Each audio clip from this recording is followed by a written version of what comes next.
माननीय सभासदों, माननीय अध्यक्ष जी,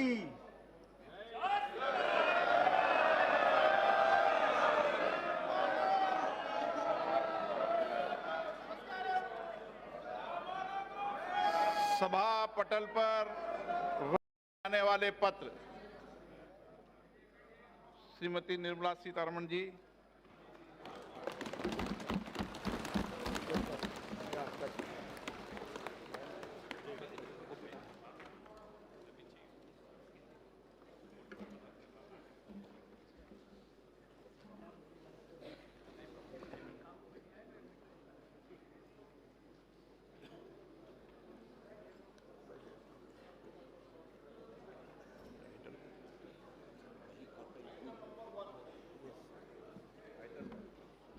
माननीय मंत्री जी, आइटम नंबर 1। हाँ जी, एक मिनट जी।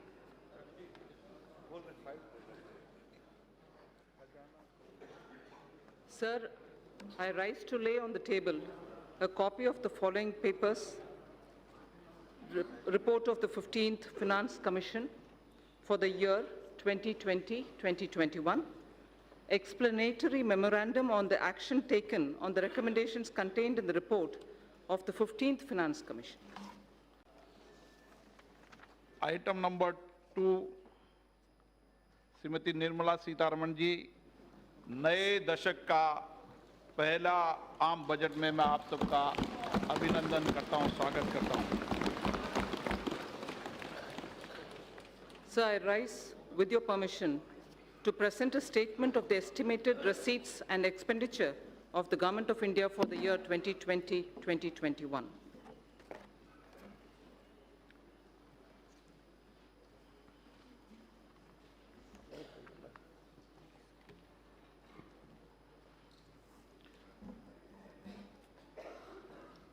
दो हजार 2021 के लिए भारत सरकार के अनुमानित प्राप्तिय और व्यय विवरण प्रस्तुत करेंगी निर्मला सीतारमण जी।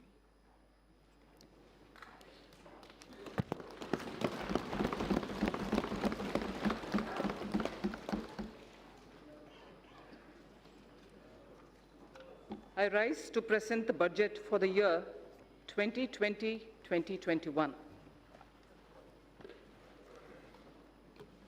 Sir, in May 2019, Prime Minister Modi received a massive mandate to form the government again.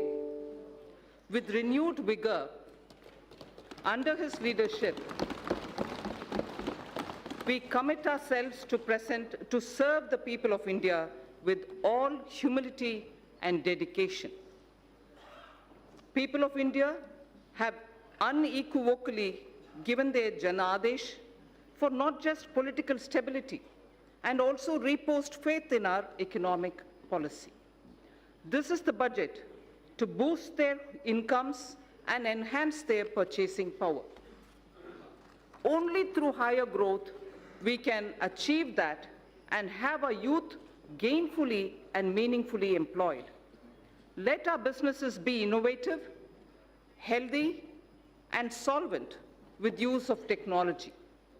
For today's youth, born at the turn of the century, for every member of the scheduled castes and scheduled tribes who seek a better life, for every woman wishing to stand up and get counted, for every individual from the minority sections of our society, this budget aims to give and have your aspirations and hopes addressed. We wish to open up vistas for a vibrant and dynamic economy with a gentle breeze of new technology. This vibrant India shall be a caring society which shall attend to its weak, the old, and the vulnerable among its citizens. During 2014-19, our government brought in a paradigm shift in governance. This shift was characterized by a twin focus: fundamental structural reform and inclusive growth. Fundamentals of the economy are strong, and that has ensured macroeconomic stability. Inflation has been well contained. Banks saw a thorough cleaning up of accumulated loans of the past decade, and then they were recapitalized. Companies were provided an exit through the IBC. Several steps on the formalization of the economy were taken up. Of the structural reforms, the goods and services tax, the GST, has been the most historic in our country.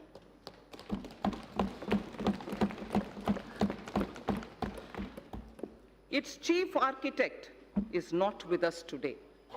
I pay homage to the visionary leader, late Sri Arun Jaitley. At the time of rollout of GST, he had said, and I quote, India will be an India, it will be an India where the center and states will work harmoniously towards the common goal of shared prosperity. The unanimity of the constitutional amendment and the consent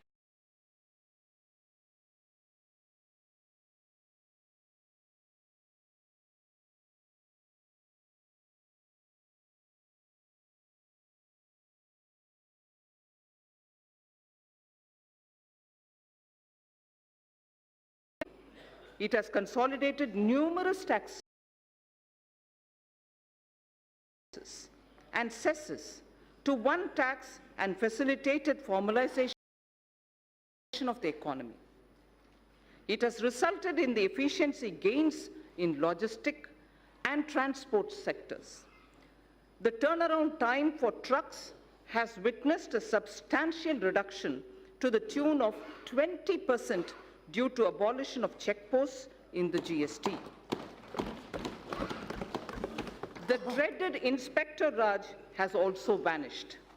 It has also led to a significant benefits to MSME by way of enhanced threshold and composition limit. The effective tax incidence on almost every commodity came down substantially. Through several rate reductions, an annual benefit of 1 lakh crore rupees has been extended to consumers. It amounts to 10% reduction in overall tax incidence. An average household now saves about 4% of its monthly spends on account of reduced GST rates. During this phase of maturing, GST did face certain challenges. This was natural, as transition was daunting. GST Council has been proactive in resolving issues during the transition. In the last 2 years, we have added more than 60 lakh new taxpayers. A total of about 40 crore returns were filed. 800 crore invoices were uploaded and 105 crore e-way bills were generated. There has been extensive engagement with stakeholders. A simplified new return system is being introduced from 1st April 2020. A former Prime Minister had once voiced a concern that the fruits of the welfare schemes were not reaching the intended citizens. The common and deserving citizen was only receiving 15 paise of every rupee sent to him. Guided by Sabka Saath, Sabka Vikas, Sabka Vishwas, our government and our Prime Minister added manifold speed and scaled up the implementation of schemes and programs that directly benefited the poor and the disadvantaged. I wish to list out only a few as examples. 1, welfare schemes with direct benefit transfer embedded in them. 2, sanitation and water as provision of basic needs and as a measure of preventive health care. 3, healthcare through Ayushman Bharat. Clean energy through Ujjwala and solar power. 4th. 5th, financial inclusion, credit support insurance protection to vulnerable sections and pension scheme. Sixth, digital penetration with broadband and UPI. And finally, affordable housing for all through PMAY, the Prime Minister Awas Yojana. The milestones achieved are unprecedented, globally recognized and benchmarked against international indices. This strategy changed the established order of a few individuals, cornering most of the benefits, and was appreciated by the people. This had immensely positive outcomes. We have moved on from a growth rate of just over 4% in 1950s to 6% in 80s and in the 90s. However, during 2014 and 19, we clocked a growth of 7.4% on average, with inflation averaging around 4.5% itself. It is worthwhile to note that inflation was close to 9% in the last 2 decades of the last millennium and ranged 10.5% during 2009 and 14.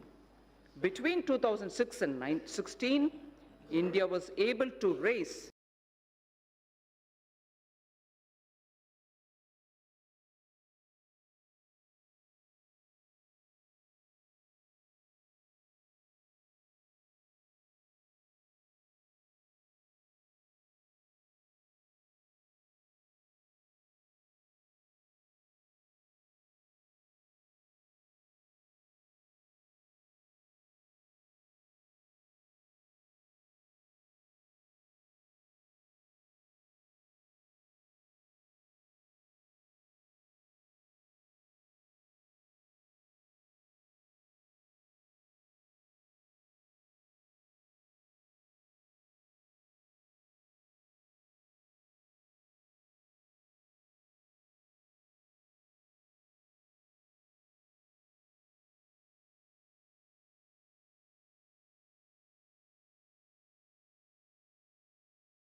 cost-cutting developments. 1. Proliferation of technologies, especially analytics, machine learning, robotics, bioinformatics, and artificial intelligence. And also, number 2, the number of people in the productive age group, that is 15 to 65 years of age in India, being at its highest. So these are the 2 cross-cutting streams, keeping in the backdrop while we are talking about the budget today. This combination is special to contemporary India. Across the world, if there is a shrinking of globalization, equally, there is a debate on the efficacy of monetary policy too. The efforts we have made in the last 5 years and the energy, the enthusiasm, and the innovation of our youth are the ignition required to push forward. This Indian spirit of entrepreneurship, which weathered several storms over the centuries, inspire and motivate us. We recognize the need to support and further energize this spirit. This budget is woven around 3 prominent themes. 1, aspirational India, in which all sections of the society seek better standards of living with access to health, education, and better jobs. 2, economic development for all, indicated in the Prime Minister's exhortation of Sabka Saath, Sabka Vikas, Sabka Vishwas. This would entail reforms across swathes of the economy. Simultaneously, it would mean yielding more space for the private sector. Together, they would ensure higher productivity and greater efficiency. And 3, ours shall be a caring society that is both humane and compassionate. Antyodaya is an article of faith. So, I repeat, this budget is woven around 3 prominent themes: aspirational India, economic development, and a caring society. The digital revolution, which has placed India in a unique leadership position globally, will see the next wave. We shall aim to achieve seamless delivery of services through digital governance, to improve physical quality of life through national infrastructure pipeline, risk mitigation through disaster resilience, social security through pension and insurance penetration. Each one of these initiatives and their components would be benchmarked to international standards, and the indices would be announced soon. Before I move to elaborate on each of these 3 themes, I wish to recite a small verse in Kashmiri.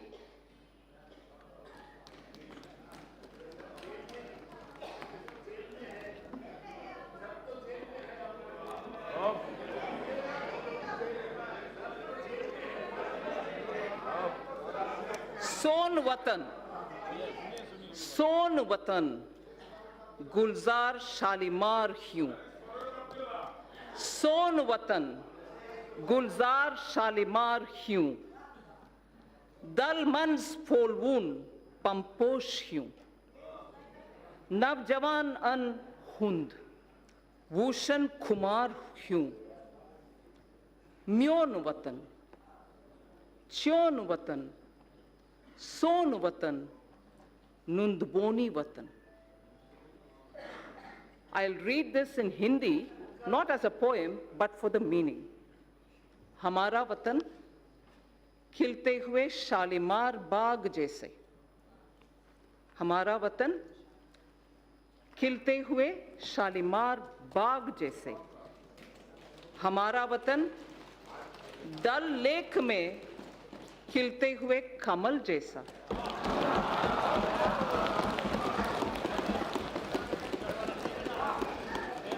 नवजवानों के गरम खून जैसा. नवजवानों के गरम खून जैसा. मेरा वतन, तेरा वतन, हमारा वतन, दुनिया का सबसे प्यारा वतन.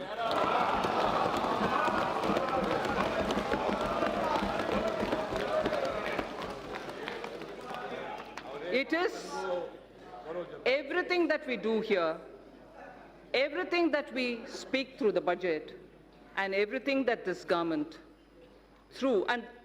everything that this government does with the guidance and leadership of the Prime Minister is for this Pyara Watan. This poem, I must mention, is a poem written by Pandit Dinanath Kaul, who's a Sahitya Academy awardee. Honorable Speaker, sir, I now move to the first of my theme, which is the aspirational India.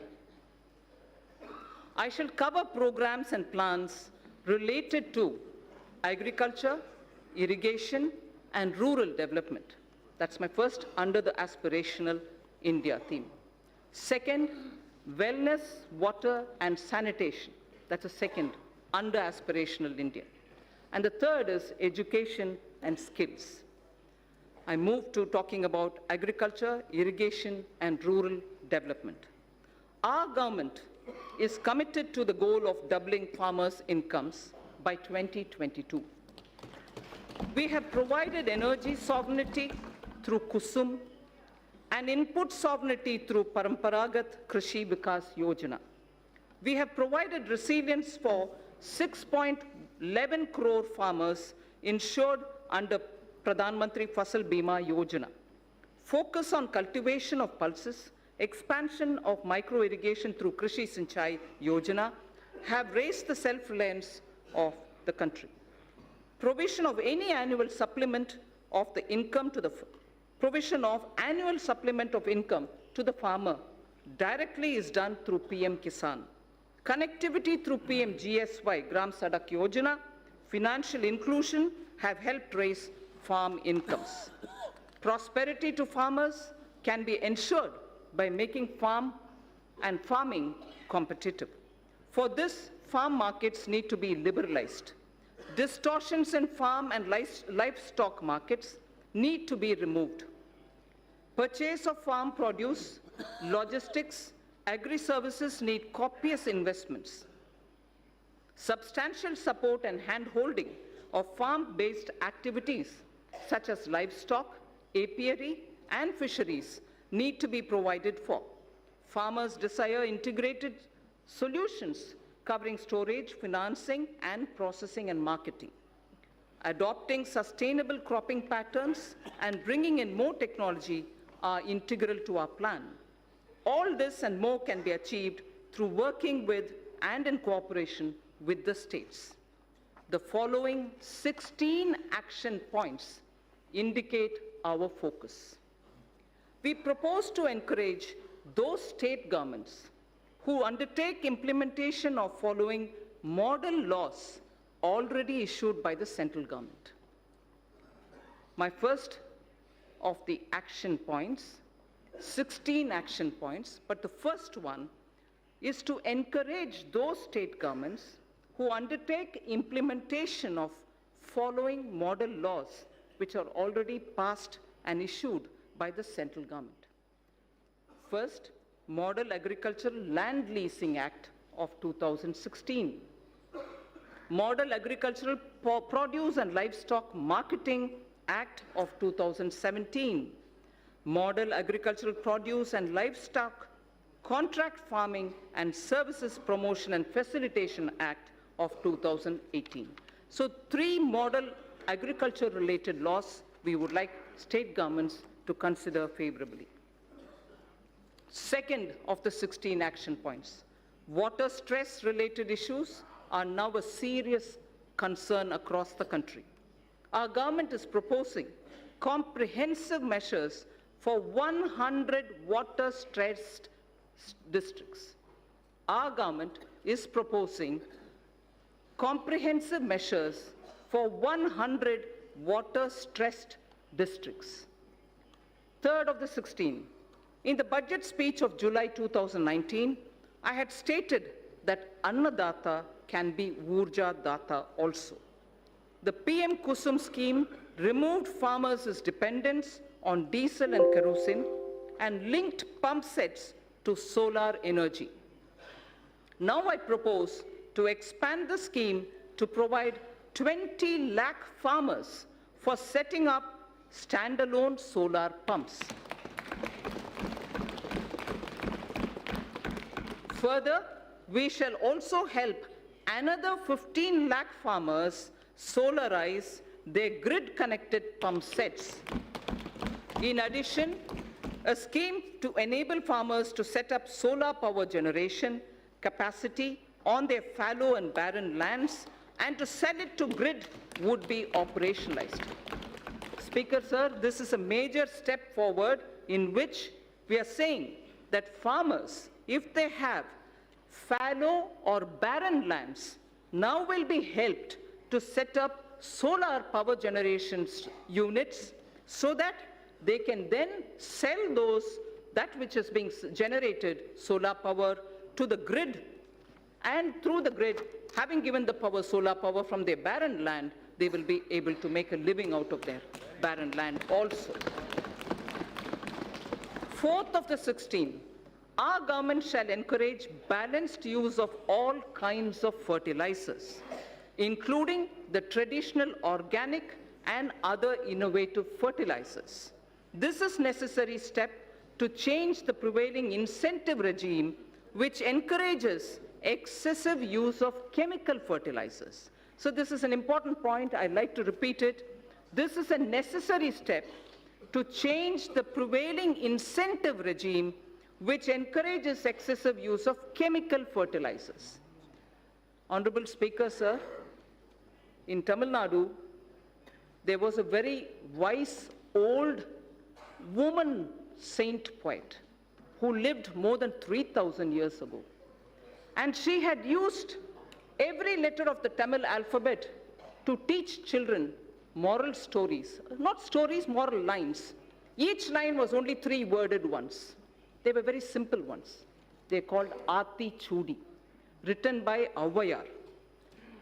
Whilst talking about effective use of land, taking care of your land, removing weeds, and making sure you tend to it properly, she had just used 3 words in a little sentence, which says it all.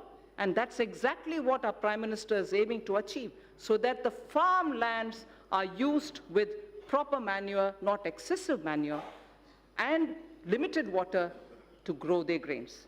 Bhumi Tirutti Un is the line from Attichudi, which was said by a saint poet, a woman called Avayar. Bhumi Tirutti Un. First, tend to your land, take care that you're not excessively leaving it, and then trying to take a crop out of it. So the 5th point out of my 16 action points. India has an estimated capacity of 162 million metric tons of agri-warehousing, cold storage, reefer van facilities, and so on. NABARD will undertake an exercise to map and geotag them. In addition, we propose creating warehousing in line with Warehouse Development and Regulatory Authority, WDRA norms. Our government will provide viability gap funding for setting up such efficient warehouses in the block or taluk level. This can be achieved where states can facilitate with land and are on PPP mode. Food Corporation of India and Central Warehousing Corporation shall undertake such warehouse building on their own land too. 6th action point. As a backward linkage, a village storage scheme is proposed to be run by SHGs. This will provide farmers a good holding capacity and reduce their logistics cost. Women SHGs can avail of Mudra or NABARD assistance and regain their position as Dhanya Lakshmi. We've heard of Dhana Lakshmi often, and many of us are familiar with Dhanya Lakshmi, and I'm sure many of us do recall the days when women in the villages were the ones who kept the seed for the entire village, and they would distribute seeds as and when a farmer required it. So we would like to restore women SHG groups to play that role or at the village level as Dhanya Lakshmis, being assisted by Mudra and being assisted by NABARD. To build a seamless national cold supply chain for perishables, inclusive of milk, meat, and fish, the Indian Railways will set up a Kisan Rail through PPP arrangements. There shall be a refrigerated coaches in express and freight trains as well, so that perishable goods can be quickly, easily within the country transported, and the benefit will accrue to the farmers. Krishi Udan will be launched by the Ministry of Civil Aviation, not just trains. Krishi Udan will be launched by the Ministry of Civil Aviation on international and national routes. This will immensely help improve value realization, especially in Northeast and in the tribal districts. Horticulture sector. So this is very important. Point number 9 of the 16th. Horticulture sector with its current produce. It's a very important point, sir. Horticulture sector with its current produce of 311 million metric ton exceeds the production of food grains. Horticulture exceeds the production of food grains. For better marketing and export, we propose supporting states which, adopting a cluster basis, will focus on one product, one district, so that a high focus is given at the district level for products in horticulture to really gain that momentum. 10th of the 16 action points. Integrated farming systems in rain-fed areas shall be expanded. Multi-tier cropping, beekeeping, solar pumps, solar energy production in non-cropping season will be added. Sir, I had mentioned in my July budget, zero budget natural farming. That shall also be included in our activities. The portal on Jaivik Kheti, online national organic products market, will also be strengthened.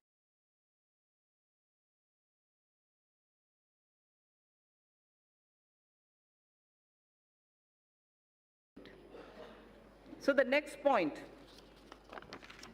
the 11th, on negotiable warehousing receipts, ENWR, has already crossed more than 6,000 crores on negotiable warehousing receipts. This will be integrated with eNAM, National Agriculture Market, the electronics one. Point is the 12th of the 16th, non-banking finance companies and cooperatives are active in the agriculture credit space. The NABARD refinance scheme will be further expanded. Agricultural credit target for the year has been set at 15 lakh crores, 15 lakh crores, agricultural credit availability. Eligible beneficiaries of PM Kisan will be covered under the KCC, Kisan Credit Card Scheme. 13th of the 16th, our government intends to eliminate foot and mouth disease, brucellosis in cattle, and also what is called the PPR in sheep, which is a French expression. Sorry for those who know French, I'll try to pronounce. Peste des petits ruminants. PPR in sheep and goat by 2025. So foot and mouth disease, brucellosis in cattle, and also PPR in sheep and goat by 2025 will be eliminated. Coverage of artificial insemination shall be increased from the present 30% to 70%. Manrega would be dovetailed to develop fodder farms.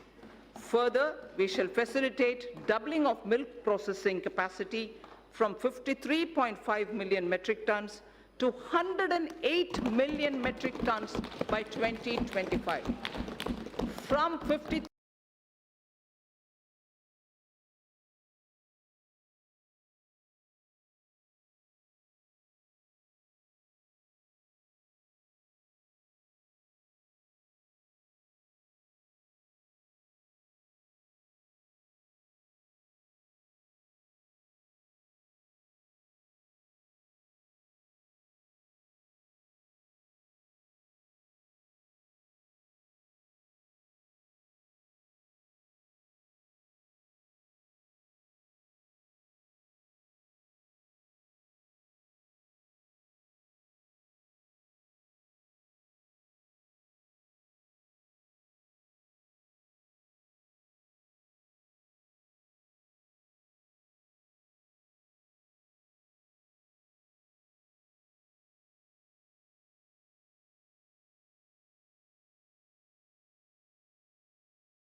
from 53.5 million metric tons to 108 million metric tons by 2025.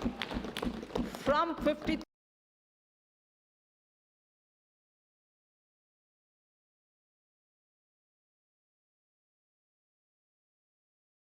Antyodaya Yojana for alleviation of poverty, 58 lakh SHGs have been mobilized. We shall further expand on SHGs in this regard too.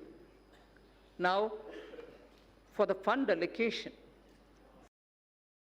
for the 16 different steps that I've announced, they are being stated under two broad categories. They are being stated under two broad categories. For the sector comprising of agriculture, allied activities, irrigation, and rural development, an allocation of 2.83 lakh crores has been made for 2020-21, and it is divided, among other things, for agriculture, irrigation, and allied activities, 1.6 lakh crores. For rural development and Panchayati Raj, 1.23 lakh crores. Both put together, it is about 1.73 lakh, 2.8 lakh, 83 lakhs crores, 2.83 lakh crores. Wellness and water and sanitation is the second under Aspirational India. I said my three themes: Aspirational India, economic development, and caring society. Under each, I state three which contain specific programs. Aspirational India, already I've mentioned about the rural development and so on. Now I talk of wellness, water, and sanitation. We have a holistic vision of healthcare that translates into wellness for citizens. Mission Indradhanush has been expanded to cover 12 such diseases, including 5 new vaccines. Our movement is a vital part of fight against non-communicable diseases coming out of lifestyle issues. A very focused safe water Jal Jeevan mission and comprehensive sanitation program Swachh Bharat mission have been launched to support health vision that would reduce the disease burden on the poor. Presently, under PM Jan Arogya Yojana, there are 1,000 empaneled hospitals who help in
Mr. Jan Arogya Yojana. So now the important point on sanitation. Our government is committed to ODF Plus. We know ODF is already there, launched, successfully sort of covered, saturation reached. But our government is committed to ODF Plus in order to sustain ODF behavior, because it has a lot of impact. If behavioral patterns don't remain consistent, it can have a negative bearing. So our government is committed to ODF Plus in order to sustain ODF behavior and to ensure that no one is left behind. Now, more needs to be done towards liquid and grey water management. Focus would also be on solid waste collection, source segregation, and processing. The total allocation for Swachh Bharat mission is about 12,300 crores for this year, 2020-21. Aiming to provide piped water supply to all households, Prime Minister announced from the Red Fort the Jal Jeevan mission. Our government has approved 3.6 lakh crore for this mission. 3.60 lakh crore for this mission is being approved. This scheme also places emphasis on augmenting local water resources, recharging existing sources, and will promote water harvesting and desalination. Cities over 1 million population will be encouraged to meet this objective during the current year itself. During the year 2021, this scheme would be provided a budget exclusively of 11,500 crores. So I now move to the third under Aspirational India, education and skills. The third and the final item under Aspirational India is education and skills. By 2030, India is set to have the largest working age population in the world. Not only do they need literacy, but they need both job and life skills. Dialogues have been held with state education ministries, members of parliament, and other stakeholders about education policy. Over 2 lakh suggestions were also received. The new education policy will be announced soon. It is felt that our education system needs greater inflow of finance to attract talented teachers, innovate, and build better labs. Therefore, steps would be taken to enable sourcing external commercial borrowings and FDI so as to deliver higher quality education. Students in general stream, as opposed to those in services or technology stream, sciences and technology stream, need their employment opportunities improved. About 150 higher education institutions will start apprenticeship embedded degree diploma courses by March 2021. The government proposes to start a program whereby urban local bodies across the country would provide internship opportunities to fresh engineers for a period up to 1 year. So local bodies, as you know, do undertake a lot of public work program, and their manpower is also limited. But yet, young engineers who are ready to serve for the purpose of learning how it is to work with the government are also going around seeking opportunities. So here we have created an opportunity by saying urban local bodies should now give opportunity for fresh engineers so that they can help them plan better and in turn also learn as an intern under the local bodies. So this is for a period of 1 year that we've opened up. In order to provide quality education to students of deprived section of the society as well as those who do not have access to higher education, it is proposed to start a degree-level, full-fledged online education program. This shall be offered only by institutions who are ranked within top 100 in the National Institutional Ranking Framework. Initially, only a few such institutions would be asked to offer such programs. Sir, India should also be a preferred destination for higher education. Hence, under its Study in India program, an IND-SAT exam is proposed to be held in Asian and African countries. It shall be used for benchmarking foreign candidates who receive scholarships for studying in Indian higher education centers. A national police university and a national forensic science university are being proposed in the domain of policing science, forensic science, and cyber forensics. There is a shortage of medical doctors. There is a shortage of qualified medical doctors, both general practitioners as well as specialists. In order to meet this requirement, it is proposed to attach a medical college to an existing district hospital in PPP mode. Those states that fully allow facilities of the hospital to the medical college and wish to provide land at a concession would be able to receive viability gap funding from the center.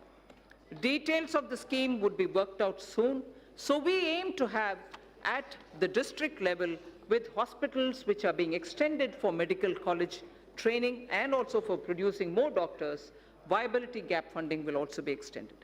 So the National Board of Examination imparts PG medical qualification, diploma and fellow of National Board, DNB and FNB. The government will therefore encourage large hospitals with sufficient capacity to offer resident doctors the DNB and FNB courses under the National Board of Examinations. There exists a huge demand for teachers, nurses, paramedical staff, and caregivers all abroad. There exists a huge demand abroad for teachers, nurses, paramedical staff, and caregivers. However, their skill sets many a time do not match the employer's standards and therefore need to be improved. I propose that a special bridge course be designed by the Ministries of Health, Skill Development, together with professional bodies to bring in equivalence. Language requirements of various countries need also to be included. All these should be achieved through a special training package. Our government proposes to provide about 99,300 crores for education sector in 2021 and about 3,000 crores for skill development. So I move to the second theme, economic development. Aspirational India, economic development, and caring society. I'm now talking on economic development. And in economic development, industry, commerce, and investment are the ones which come first in our. So the most important thing as an introduction I'd like to say here, the guilds of Saraswati Sindhu civilization and the Harappan seals are remarkable. Saraswati Sindhu civilization is about 4,000 before the Common Era. The seals in particular belong to 3,300 BCE, before the Common Era. Words from the Indus script, which are all hieroglyphs, have been deciphered. Words from those hieroglyphs have been deciphered. Interesting words which we need to know when we're talking about commerce and industry. Commerce and trade-related words show how India for a millennia has been a continuing civilization with rich skills in metallurgy, rich skills in trading, and so on. Sreni is a word found in the Harappan seals, which means guild. Seti is a word found in the Harappan seals, which means wholesale merchant. Seti was a wholesale merchant in the Sindhu civilization, Saraswati Sindhu civilization. Poddar is an assayer of metal into treasury. And also, India is a continuing maritime power in terms of commerce and industry. Takara Kodumi is using word which shows blacksmithery and also iron and tin smithery existed that time. So India's commerce, India's industry, India's trade in such materials, which were all unique to India, have existed and continues to exist over the millennia. So entrepreneurship has always been the strength of India. That's the point I wanted to explain. I'm sure many members already know it, and therefore they are a bit restless. Entrepreneurship has always been the strength of India. Even today, young men and women have given up greener pastures elsewhere to contribute to India's growth. They are risk-taking and come up with disruptive solutions to festering challenges. Equally, established old industries are resetting themselves in a changing global domestic situation. Global and domestic situation. We recognize the knowledge, skills, and risk-taking capacities and capabilities of our youth. He is no longer a job seeker. He is a creator of jobs.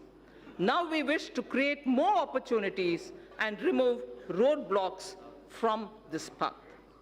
I propose to set up an investment clearance cell that will provide end-to-end facilitation and support, including pre-investment advisory, information related to land banks, and facilitate clearances at the center and also in the state level. It will work through a portal. There is a case for maximizing the benefits of three separately developing economic activities: the upcoming economic corridors, revitalization of manufacturing activities, and technology and the demands for aspirational classes. We have to benefit from their convergence. Hence, it is proposed to develop 5 new such smart cities in collaboration with states and in PPP mode. Such sites would be chosen that offer the best choices in terms of the aforementioned principles. India needs to manufacture networked products that will make it a part of global value chains. This in turn gets more investment and generates more employment for our youth. Electronics manufacturing industry is very competitive, and India has shown its cost advantages. The potential of this industry in job creation is immense. India needs to boost domestic manufacturing and attract large investments in the electronics value chain. Here I propose a scheme focused on encouraging manufacture of mobile phones, electronic equipment, and semiconductor packaging. The details will be announced sooner. With suitable modifications, this scheme can be adapted for manufacturing of medical devices too. India, sir, imports significant quantity of technical textiles worth $16 billion every year. To reverse this trend and to position India as a global leader in technical textiles, a national technical textiles mission is proposed with a 4-year implementation period from 2020-21 to 23-24 at an estimated outlay of 1,480 crores. Honorable Speaker, sir,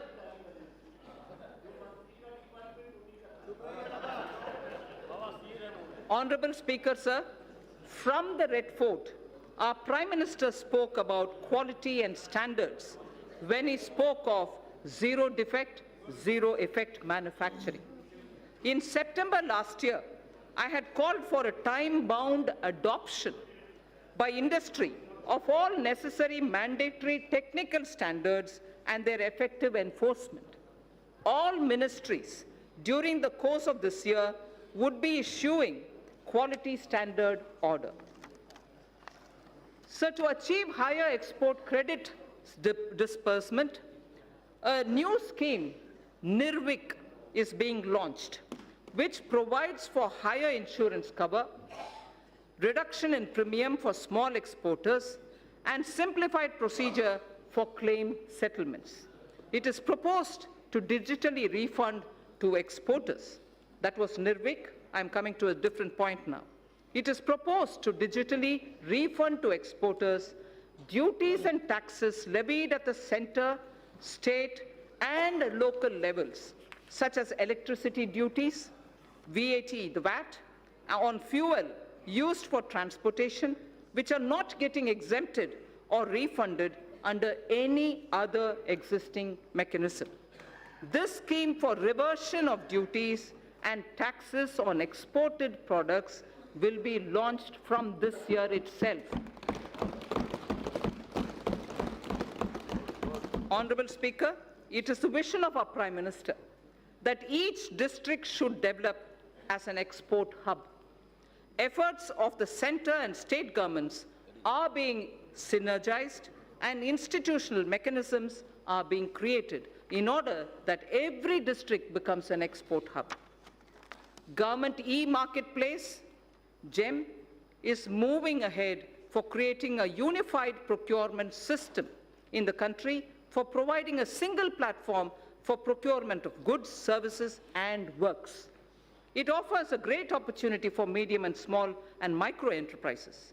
3.24 lakh vendors are already on this platform. It is proposed to take its turnover to 3 lakh crores. I propose to provide about 27,300 crores for development and promotion of industry and commerce for the year 2020-2021. So under economic development, the second point that I want to focus on is a very important point, and it is on infrastructure. Honorable Speaker, in his Independence Day speech of 2019, the Prime Minister has highlighted that 100 lakh crores would be invested on infrastructure for the next 5 years. As a follow-up measure, I had launched the National Infrastructure Pipeline on 31st December 2019 of 103 lakh crore worth projects. It consists of more than 6,500 projects across sectors and are classified as per their size and stage of development. These new projects will include housing, safe drinking water, access to clean and affordable energy, health care for all, world-class educational institutions, modern railway stations, airports, bus terminals, metro, railway transportation, logistics and warehousing, irrigation projects, etc. The National Infrastructure Pipeline envisions improving the ease of living for each and every individual citizen in the country. It will also bring in generic and sectoral reforms in development, operation and maintenance of these infrastructure projects. A huge employment opportunity exists for India's youth in construction, operation and maintenance of infrastructure. National Skill Development Agency will give special thrust to infrastructure-focused skills and their development opportunities. I propose to set up a project preparation facility for infrastructure projects. This program would actively involve young engineers, management graduates, and economists from our universities. It is also proposed to direct all infrastructure agencies of the government to involve youth power in startups. They will help in rolling out value-added services in quality public infrastructure for citizens. A national logistics policy will soon be released. Among other things, it will clarify the role of union government, state government, and also the key regulators. It will create a single window e-logistics market and focus on generation of employment, skills, and making MSMEs competitive. So also, accelerated development of highways will be undertaken. This will include development of 2,500 kilometer access control highways, 9,000 kilometers of economic corridors, 2,000 kilometers of coastal and land port roads, and 2,000 kilometers of strategic highways. The Delhi-Mumbai Expressway and 2 other packages would be completed by 2023. Chennai-Bengaluru Expressway would also be started. So the fast-track mechanism encourages us towards greater commercialization of our highways so that NHAI can raise more resources. I propose to monetize at least 12 lots of highway bundles of over 6,000 kilometers before 2024. In carrying out its duty, the Indian Railways performs a service to the nation. Within 100 days of assumption of this government, it has commissioned 550 Wi-Fi facilities in as many railway stations.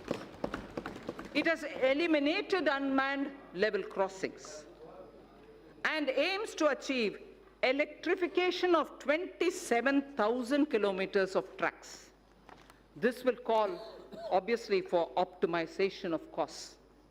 Railways has small operating surplus. About Indian Railways, there are 5 measures, among other things, that I wish to highlight. Setting up a large solar-powered capacity. Setting up a large solar power capacity alongside the rail tracks on the land owned by railways. A proposal is under consideration. 4 station redevelopment projects and operation of 150 passenger trains would be done through PPP mode. The process of inviting private participation is underway. More Tejas type trains will connect iconic tourist destinations. High-speed train between Mumbai and Ahmedabad would be actively pursued. 148-kilometer Bengaluru suburban transport project at a cost of 18,600 crore would have fares on metro model. Central government would provide 20% of the equity, and it will also facilitate external assistance up to 60% of the project cost. Sir, our seaports need to be more efficient. Technology has to be used to improve performance. A governance framework keeping with global benchmarks needs to be put in place. This government would consider corporatizing at least one major port and subsequently its listing on the stock exchanges. Inland waterways received a boost. Inland waterways received a boost in the last 5 years. The Jal Vikas Marg on National Waterway 1 will be completed. Further, the 890-kilometer Dhubri-Sadiyar connectivity in Assam will be done by 2022. Honorable Speaker, sir, developing waterways has its impact on the ecosystem on both the banks of the river. Our Prime Minister has conceptualized Arth Ganga. Plans are afoot to energize economic activity along the river banks. Air traffic has been growing rapidly in the country as compared to global average. 100 more airports would be developed by 2024 to support the Udan scheme. It is expected that the air fleet number shall go up from the present 600 to 1,200 during this time itself. I propose to provide 1.7 lakh crores for transport infrastructure in 2021. So taking electricity to every household has been a major achievement of this government. However, the distribution sector, particularly the DISCOMs, are under financial stress. The ministry intends to promote smart metering. I urge all the states and union territories to replace conventional energy meters by prepaid smart meters in the next 3 years. Also, this would give consumers the freedom to choose the supplier and the rate as per their requirements. So this is a very important step in reaching electricity to all people. This would give consumers, the prepaid meters, the smart meters, would give consumers the freedom to choose the supplier and the rate as per their requirements. Further measure to reform DISCOMs would be taken. I propose to provide 22,000 crores to power and renewable energy sector for the year 2020-21. So now I come to oil and natural gas. In the upstream sector, oil and gas, the open acreage licensing policy, OALP, is a success, having awarded 137,000 square kilometers for exploration to private sector and to the CPSCs. City gas distribution rights are also awarded. Further, it is proposed to expand the national gas grid from the present 16,200 kilometers. At the moment, it is 16,200 kilometers only. We propose to expand it to reach 27,000 kilometers. To deepen the gas markets in India, further reforms will be undertaken to facilitate transparent price discovery and also ease of transactions. So I come to talking about the new economy now. The new economy is based on innovations that disrupt established business models. Artificial intelligence, Internet of Things, 3D printing, drones, DNA, data storage, quantum computing, etc., are all rewriting the world economic order. India has already embraced a new paradigm, such as the sharing economy with aggregator platforms, displacing conventional businesses. Government has harnessed new technologies to enable direct benefit transfers and financial inclusion on a scale like never before. It's now a cliche, data is the new oil. And it is true that analytics, fintech, and Internet of Things are changing the way we deal with our lives. To take advantage of this, I propose to bring out soon a policy to enable private sector to build data center parks throughout the country. Building data center parks throughout the country. It will enable our firms to skillfully incorporate data in every step of their value chains. Our vision is that all public institutions at the Gram Panchayat level, such as Anganwadis, health and wellness centers, government schools, PDS outlets, post offices, and police stations will all be provided with digital connectivity. So, the fiber to home FTTH connections through BharatNet will link 100,000 Gram Panchayats this year itself. 1 lakh Gram Panchayats this year itself will be connected to the optical fiber FTTH program. It is proposed, therefore, to provide 6,000 crores to BharatNet program 2020-21. We need to expand the base for knowledge-driven enterprises. Intellectual property creation and protection will play an important role.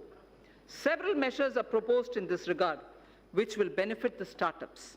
A digital platform would be promoted that would facilitate seamless application and capture IPRs. Also, in an institute of excellence, a center would be established that would work on the complexity and innovation in the field of intellectual property.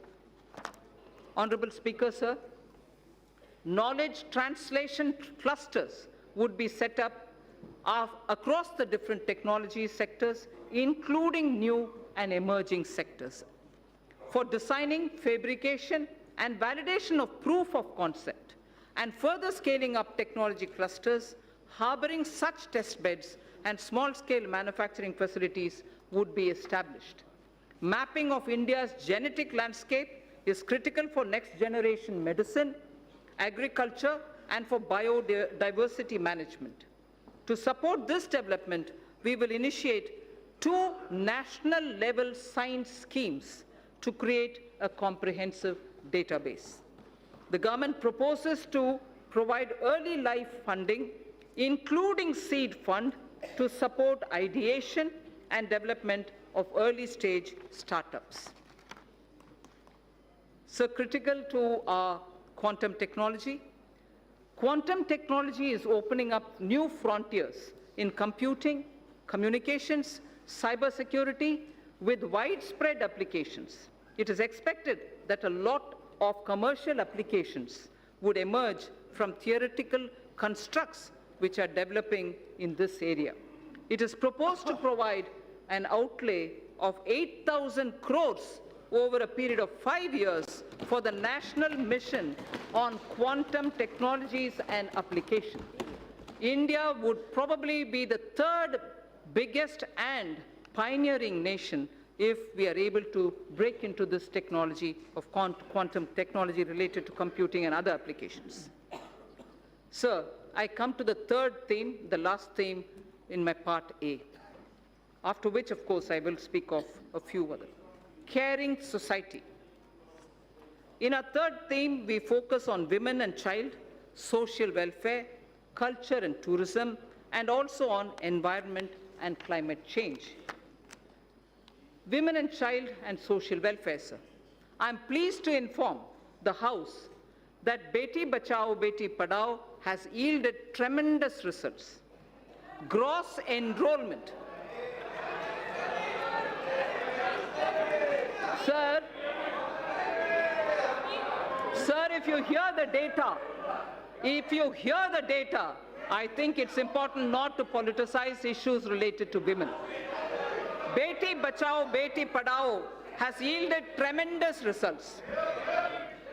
Gross enrollment ratio of girls across all levels of education is now higher than boys. At elementary level, it is 94.32% as against 89.28 for boys. At secondary level, it is 81.32% as compared to 78% for boys. At higher secondary level, girls have achieved a level of 59.70 compared to only 57.54% for boys. So girls are actually under Beti Padhao benefiting from the scheme. Health of mother.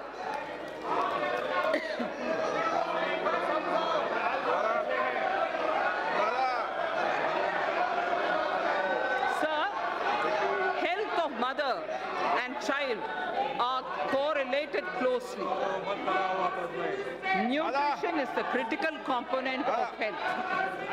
To improve nutritional status of children 0 to 6 years, adolescent girls, pregnant women, and lactating mothers, our Prime Minister launched a Poshan Abhiyan in 2017-18. More than 6 lakhs Anganwadi workers are equipped with smartphones to upload the nutritional status of more than 10 crore households. Sir, Honorable Speaker, sir, for the benefit of those who may not have heard this line, because it's very important, I'd like to repeat it. To improve the national nutritional status of children in 0 to 6 years of age, adolescent girls, pregnant women, and lactating mothers, our Prime Minister launched a Poshan Abhiyan in 2017-18. More than 6 lakh Anganwadi workers are equipped with smartphones to upload the nutritional status of more than 10 crore households. The scale of this development is unprecedented. So the next is, women's age of marriage was increased from 15 years to 18 years in 1978 by amending erstwhile Sharda Act of 1929. As India progresses further, opportunities open up for women to pursue higher education and careers. There are imperatives of lowering MMR, maternal mortality rate, as well as improvement of nutrition levels. Entire issue of about age of girl entering motherhood needs also to be seen in this light. I propose to appoint a task force that will present its recommendations in 6 months' time. I propose to provide 35,600 crores for nutrition-related programs for the financial year 2020-2021. So in continuing with our government's commitment to welfare of women, this budget provides for about 28,600 crore for programs that are specific to women. Our government is determined that there shall be no manual cleaning of sewer systems or septic tanks. Suitable technologies for such tasks have been identified by the Ministry of Housing and Urban Affairs. The ministry is working with urban local bodies for the adoption of these technologies. We will now take this to its logical conclusion. We will now take it एक minute बंद to मैं सभी माननीय सदस्यों से आग्रह करूंगा आपको बजट पर पर्याप्त समय और पर्याप्त अवसर दूंगा उस समय आप बोलना और दादा विशेष रूप से आपको बोलने की परमिशन दूंगा Thank you, sir. No Thank you, Speaker, sir. We will now take this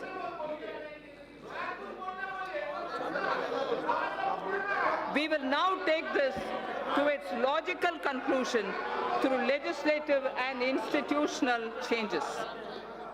Financial support for wider acceptance of such technologies will be provided.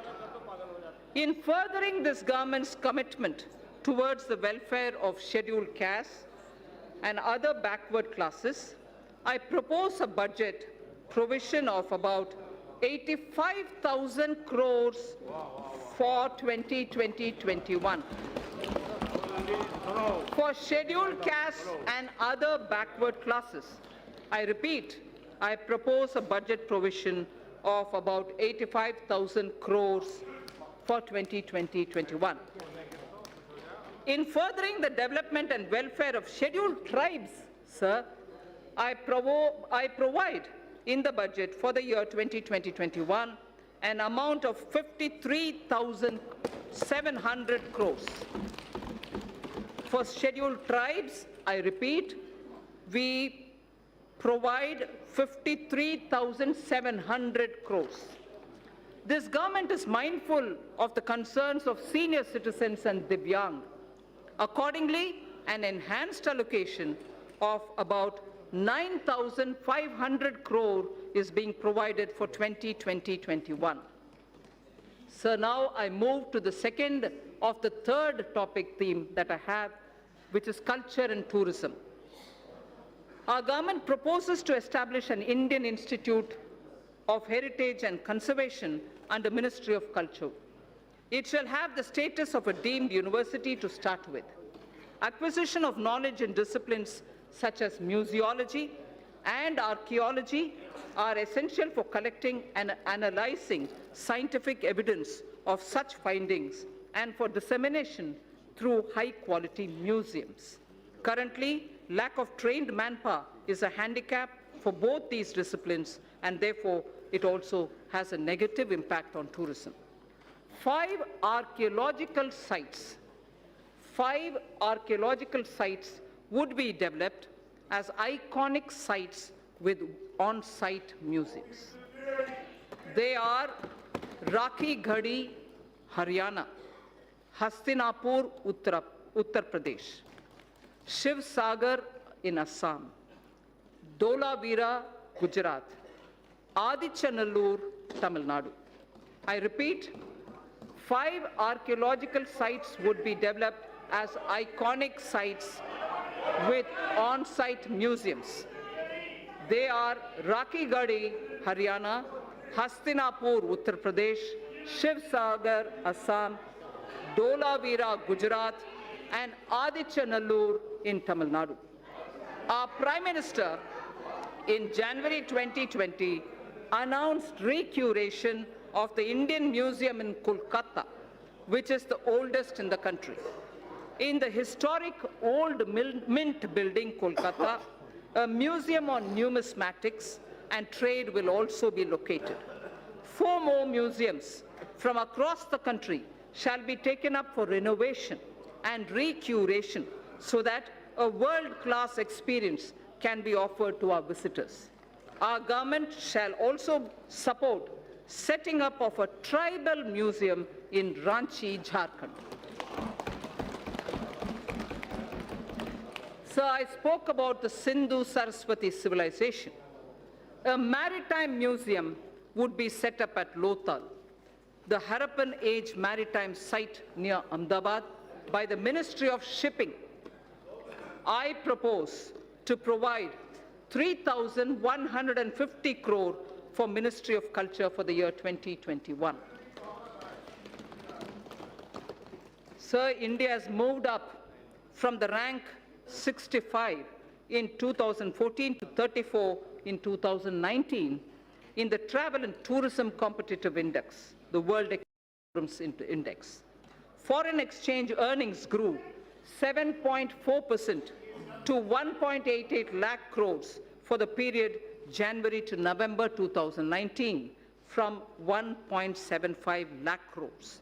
From 1.75 lakh crores, it has gone up to 1.88 lakh crores.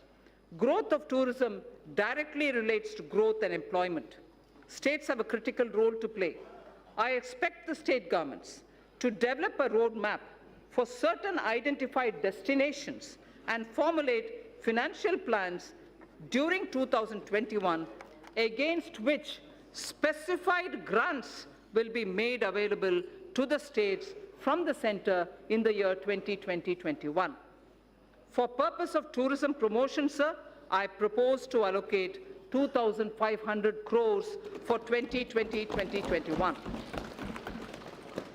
So I now move to the third under this theme, environment and climate change.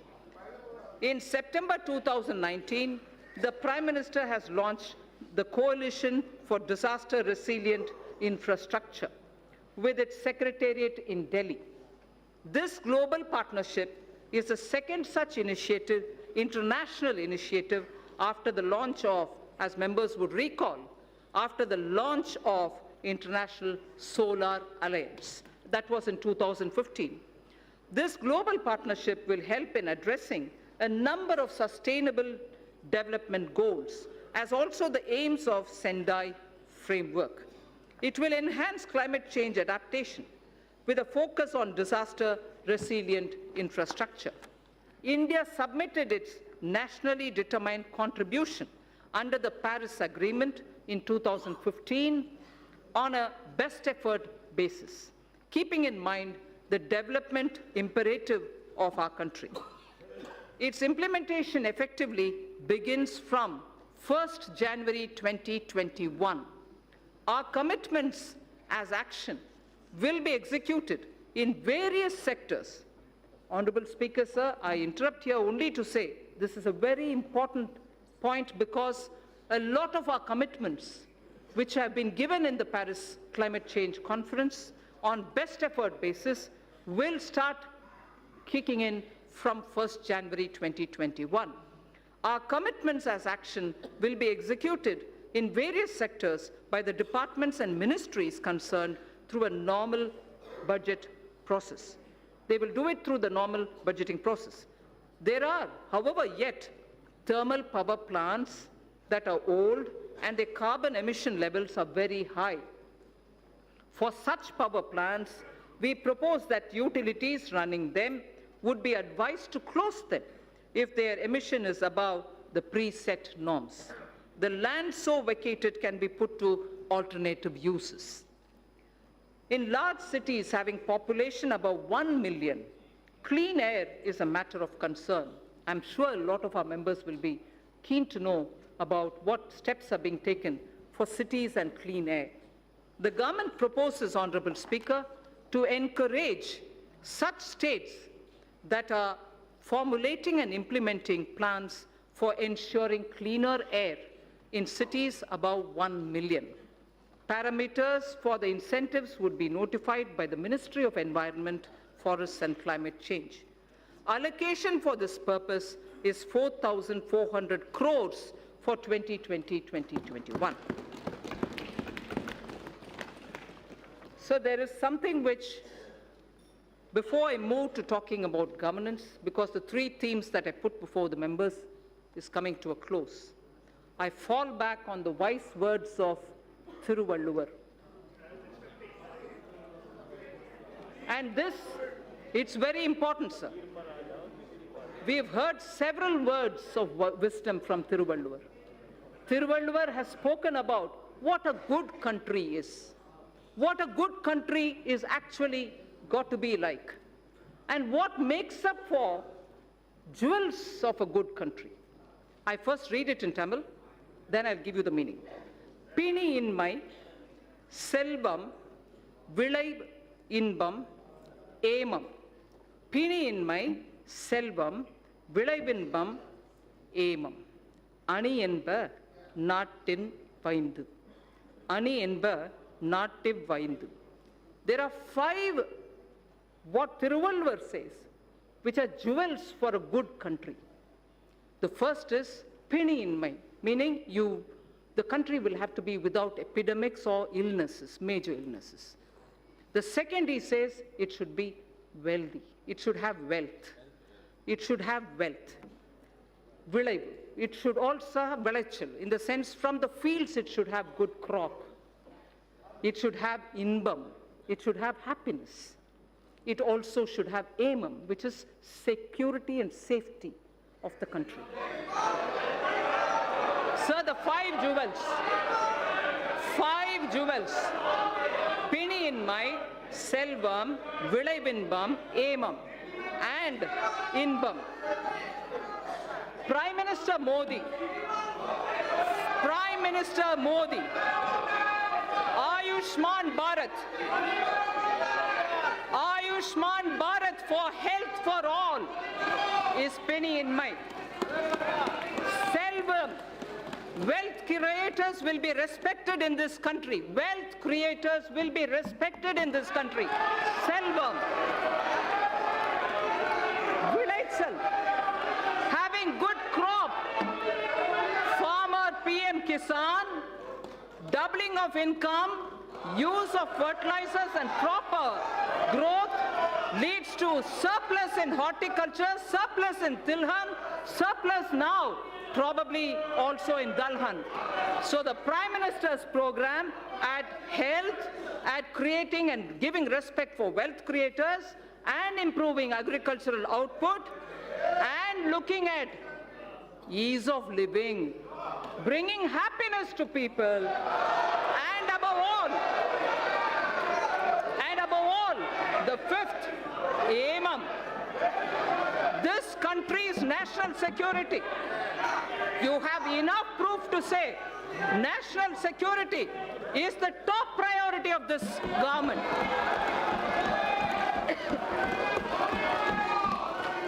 So, if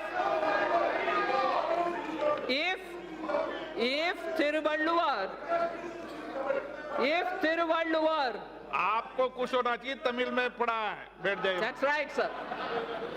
If Thiruvalluvar identified the 5 jewels for a good country, those 5 jewels are the ones which Prime Minister Modi is now addressing through his programs. For health, Ayushman, for wealth creators, a respectable and honorable climate, good crops, happiness through ease of living, and national security. So, now with all that said, the bouquet of flowers which I would like to give every citizen with trust and faith, had flowers under aspirational India, had aspirational India, a set of flowers under aspirational India. had set of flowers under environment and economy and also commerce and industry. A third set of flowers was under the caring India, caring society that we want to have. Now this bouquet of flower is held by two hands, governance and the other financial institutions. I speak about governance, sir, which is very important. Good governance is what is going to be giving faith to the people. Honorable Speaker, sir, all the while I have explained the color and composition of the bouquet of flowers, schemes and programs. They were grouped under Aspirational India, Economic Development and Caring India. Now I speak about the two hands that will hold them. One such a hand is governance, which is clean, corruption-free, policy-driven, and good in its intent.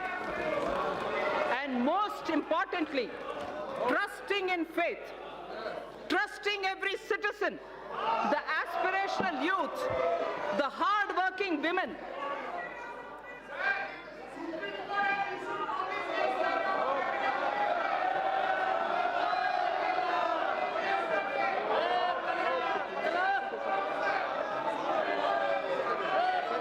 Honorable Speaker, sir, trusting every citizen, I repeat, trusting every citizen, the aspirational youth, the hard-working women, the risk-taking entrepreneur, the ever-hopeful and untiring farmer, or the wise and old senior citizen.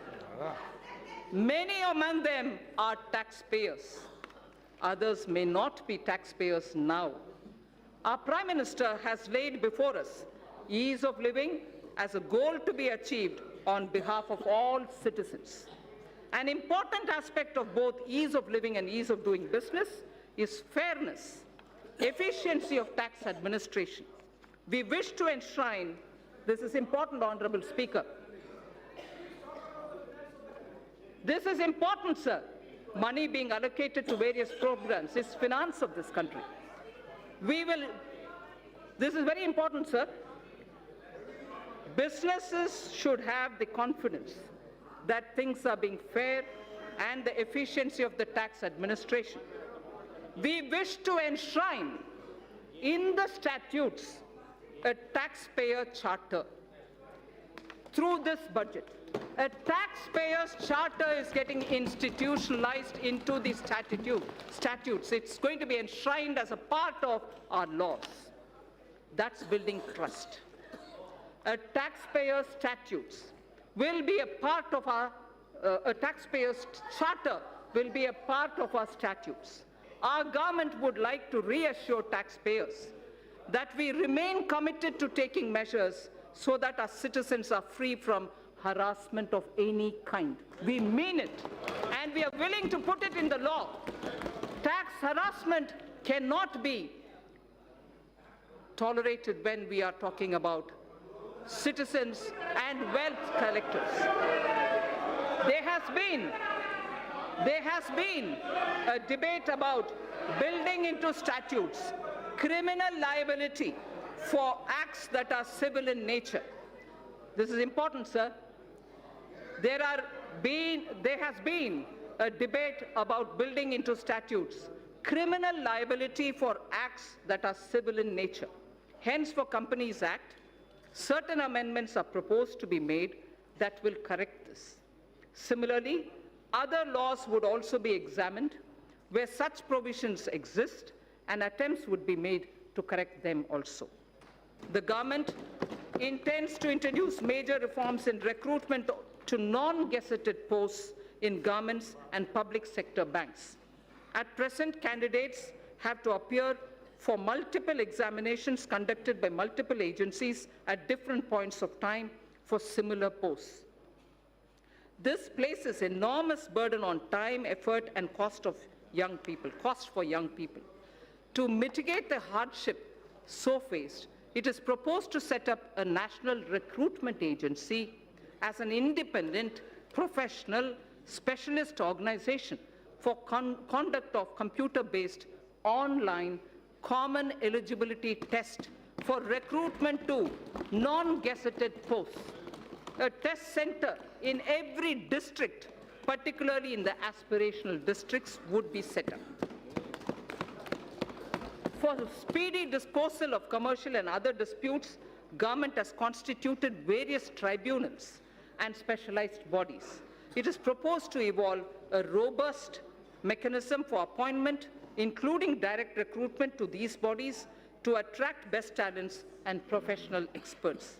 A stable and predictable business environment is a key objective of this government. There is also a strong argument for ensuring that contracts are honored. India has a sound framework related to Contracts Act. We shall deliberate upon strengthening it. There is a growing need, sir, for Indian statistical system to meet the challenges of real-time monitoring of our increasingly complex economy. Data must have strong credibility. The proposed new national policy on official statistics would use latest technology, including artificial intelligence. It would lay down a roadmap towards modernized data collection, integrated information portal, and a timely dissemination of information thus collected. I am happy to inform that India will host G20 presidency in the year 2022. That is the year of 75th anniversary of independence of the Indian nation. During this presidency, India would be able to drive considerably the global economic and development agenda. For this historic occasion, I allocate a sum of 100 crore to begin the preparations. 100 crore rupees. Sir, Northeastern region has a very high priority in government's developmental agenda. Government is ensuring smooth access to financial assistance from multilateral and bilateral funding agencies to help introduce innovative and global best practices. Central government has effectively used an online portal to reduce gestation period of online. This has improved the flow of funds to the Northeast region. The government is fully committed to supporting the all-round development of the newly formed Union Territories of Jammu and Kashmir and the Union Territory of Ladakh. Accordingly, an amount of 30,757 crore has been provided for the financial year 2020-21. An amount of 5,958 crore has been provided for the Union Territory of Ladakh. So that was one hand, which is governance. Now I come to the other, which is the financial sector. If governance was described as one of the pair of the hands holding the bouquet consisting of aspirational India, economic development, and caring India, the other is the financial sector. A clean, reliable, robust financial sector is critical to the economy. A clean, reliable, and robust financial sector is critical to the economy. In our efforts to achieve the US $5 trillion economy, the financial architecture should evolve. The financial architecture should keep evolving and move from strength to strength. We had earlier approved consolidation of 10 banks into 4. In the last few years, the Government of India has infused about 3,50,000 crores by way of capital into public sector banks for both regulatory and growth purposes. Governance reforms would be carried out in these banks so that they become more competitive. A few among them will be encouraged to approach capital market to raise additional capital. Sir, I wish to inform this august House that robust mechanism is in place to monitor the health of all scheduled commercial banks and that depositors' money is absolutely safe. I wish to underline this point, sir, that this August House should know that robust mechanism is in place to monitor the health of all scheduled commercial banks and that depositors' money is absolutely safe. Further, the Deposit Insurance and Credit Guarantee Corporation has been permitted to increase deposit insurance coverage for a depositor, which is now standing at 1 lakh of rupees to 5 lakh per depositor. Sir, the insurance cover for a depositor is at 1 lakh now. Now we are raising it to 5 lakh for each depositor. Sir, to strengthen the cooperative banks, amendments to the Banking Regulation Act are proposed for increasing professionalism, enabling access to capital, and improving governance and oversight for sound banking through the RBI. The limit for NBFCs to be eligible for debt recovery under the Securitization and Reconstruction of Financial Assets and Enforcement of Security Interests under the SURFACE Act 2002 is proposed to be reduced from 500 crores to asset size 100 crores only, or loan size from existing 1 crore to 50 lakhs. Therefore, we feel many of the small NBFCs which can come for debt recovery would be far easily done for smaller companies. In the last few years, the government has taken concrete steps to bring our banking system to be robust. However, there is a need for greater private capital. Accordingly, it is proposed to sell the balance holding of Government of India's IDBI Bank to private, retail, and institutional investors through the stock exchange. There is a need, sir, to take further steps to bring in transparency and greater professionalism in public sector banks. The government will take appropriate measures towards this end. Sir, to help easy mobility while in jobs, we wish to infuse into the universal pension coverage with auto-enrollment. Also, we wish to place such mechanisms which can enable interoperability and provide safeguards for the accumulated corpus. Regulating role of PFRDAI, which is the pension regulatory body, requires strengthening. Necessary amendments would be carried out in Pension Fund Regulatory Development Authority of India Act that will also facilitate separation of NPS trust for government employees from the PFRDAI. This would also enable establishment of a pension trust by the employees other than from the government. I am confident that this will motivate citizens to plan for their old age. So this section, which I will now speak, will relate to the MSMEs. MSMEs are vital to keep the wheels of our economy moving. They also create job, innovate, and also risk takers, and they are risk takers. Several measures for the MSMEs have been taken in the past few years. There are more steps proposed in this budget also. I propose to make necessary amendments to the Factor Regulation Act 2011. This will enable NBFCs to extend invoice financing to the MSMEs through TREDs, thereby enhancing the economic and financial sustainability. Working capital credit remains a major issue for the MSMEs.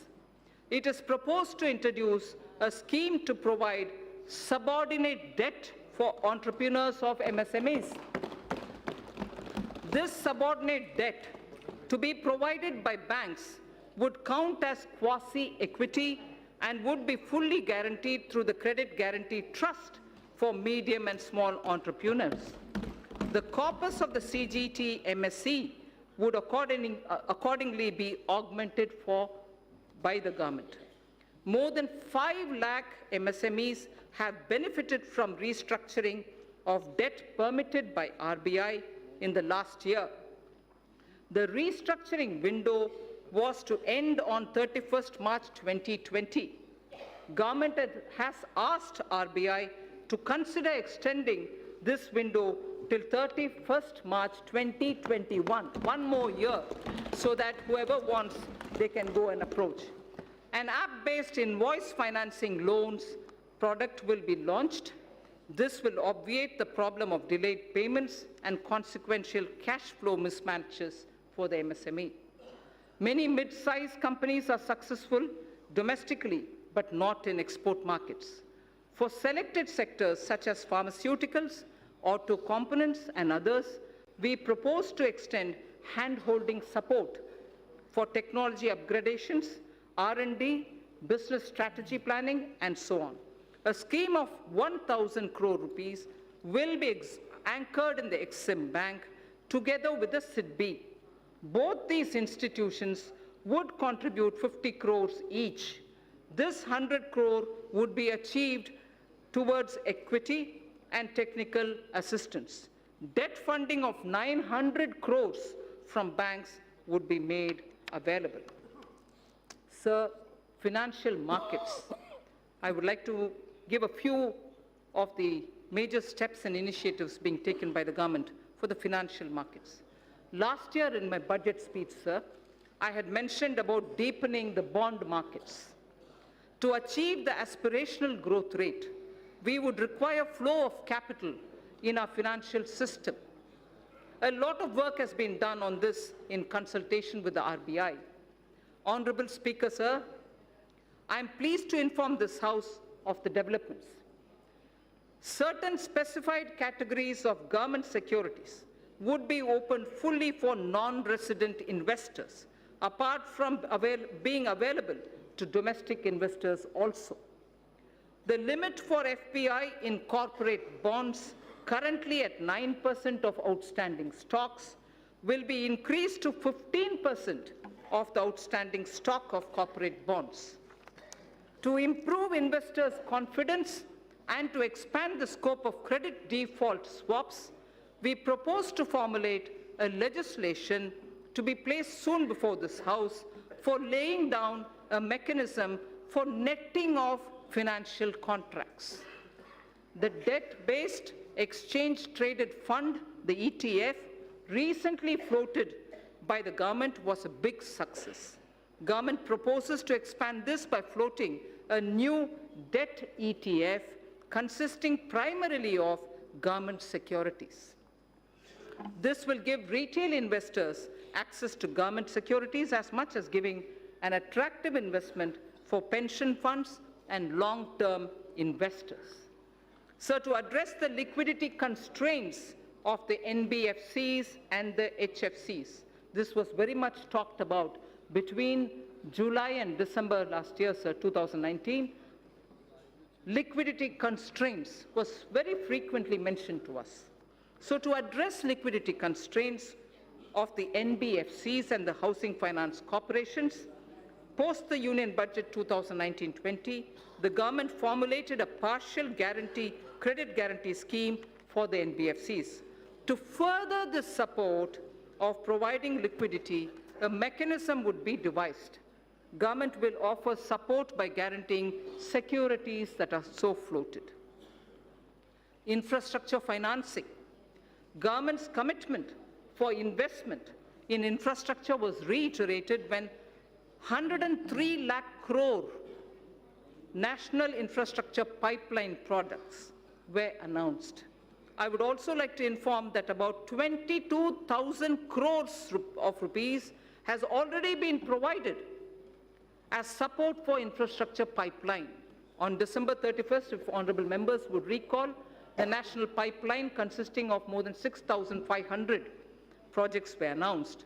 22,000 crore has already been provided as support to infrastructure pipeline.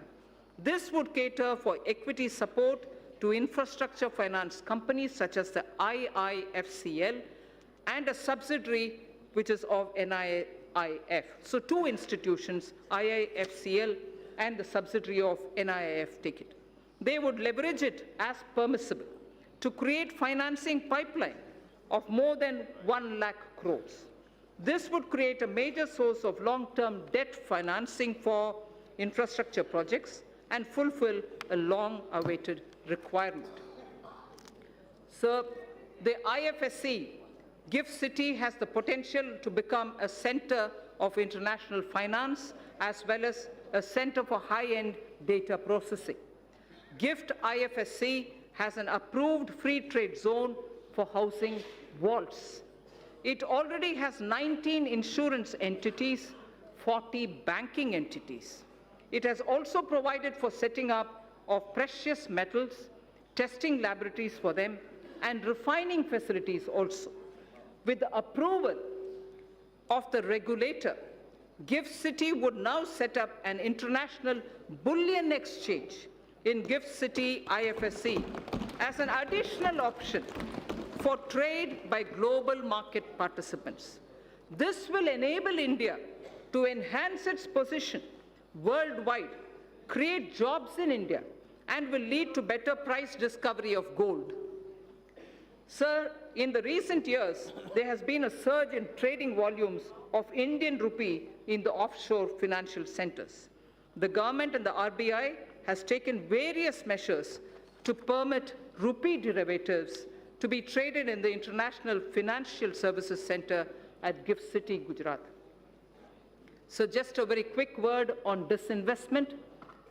Listing of companies on stock exchanges brings discipline, and it disciplines a company and provides access to financial markets and unlocks its value. It also gives opportunity for retail investors to participate in the wealth so created. The government now proposes to sell a part of its holding in the LIC by way of initial public offer.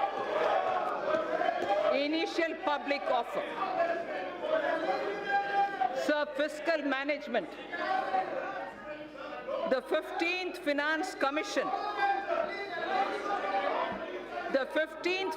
Commission has given its first report pertaining to financial year 2020-2021. In the spirit of cooperative federalism, I am pleased to announce that we have in substantial measure accepted the recommendations of the Commission. The Commission would submit its final report to the President during the latter part of the year for 5 years beginning 2021-22. It is decided to transfer to the Gst Compensation Fund balances due out of the collection of the years 2016-17 and 17-18 in 2 installments. Hereinafter, transfers to the fund would be limited only to the collection by way of GST compensation cess. A fundamental overhaul of centrally sponsored schemes and central sector schemes is necessary so that we can align them with emerging social and economic needs of tomorrow and to ensure that scarce public resources are spent optimally. Recently, there has been a debate over transparency and credibility of the projected fiscal numbers.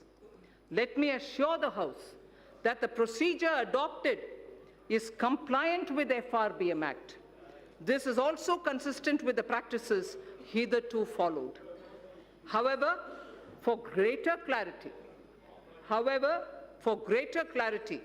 I have enumerated those central government debt that are not part of the market borrowing and are used to fund the expenditure at the annex. I'd like to repeat this line, sir.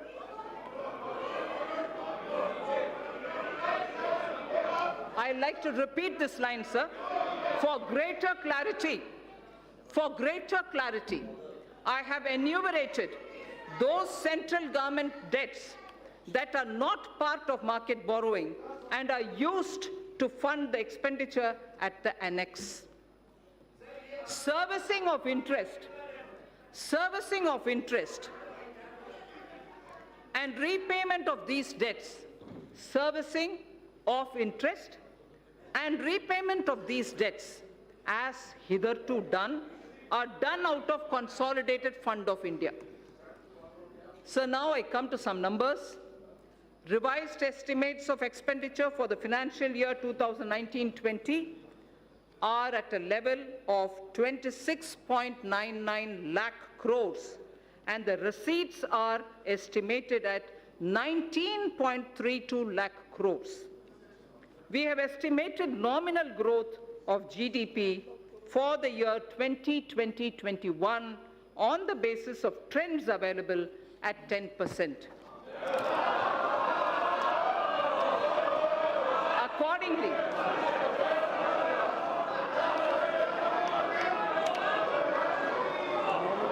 we have estimated, sir, let me finish, sir.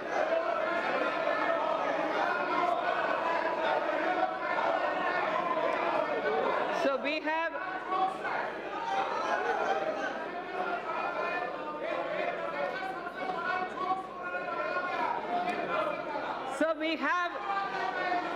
estimated the nominal growth.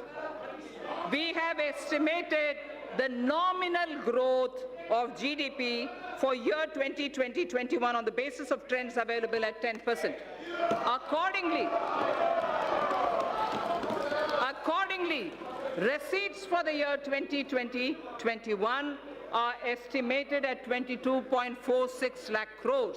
And keeping in mind commitment of the government towards various schemes and the need for improvement of the quality of life, level of expenditure has been kept at 30.42 lakh crores. Sir, during the year, government has unfailingly worked towards keeping up capital expenditure. Actually, there is substantial enhancement. All the flagship schemes of the government have been fully provided for.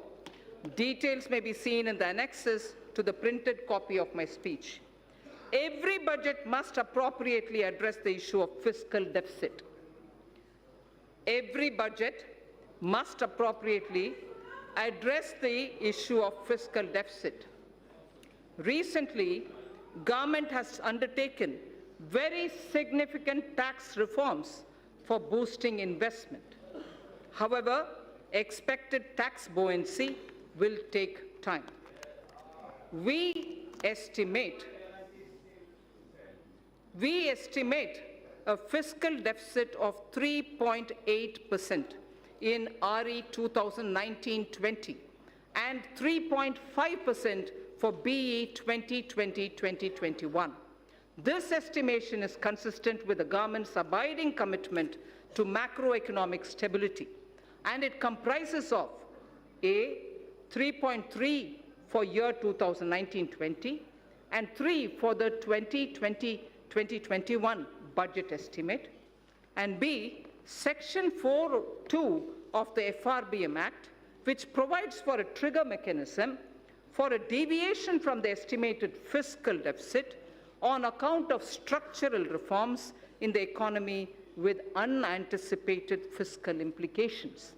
Therefore, I have taken a deviation of 0.5% consistent with the Section 4.3 of the FRBM Act, both for RE 2019-20 and BE 2020-21. Accordingly, the return path is being laid before the Parliament as a part of the medium-term fiscal policy cum strategy statement. This fiscal path commits us to the path of fiscal consolidation without compromising the needs of investment out of public funds. Accordingly, net market borrowings for the year 2019-20 would be 4.99 lakh crore, and for the year 2020-21, it would be 5.36 lakh crores. A good part, this is very important, sir, a good part of the borrowings of the financial year 2020-21 would go towards capital expenditure of the government that has been scaled up by more than 21%. As I had previously mentioned, another about 22,000 crores have already been allocated for equity to fund certain specified infrastructure finance companies who would leverage it manifold and provide much needed long-term finance for infrastructure sector. That should spur the growth impulses in the economy. So I would now move to part B of my speech.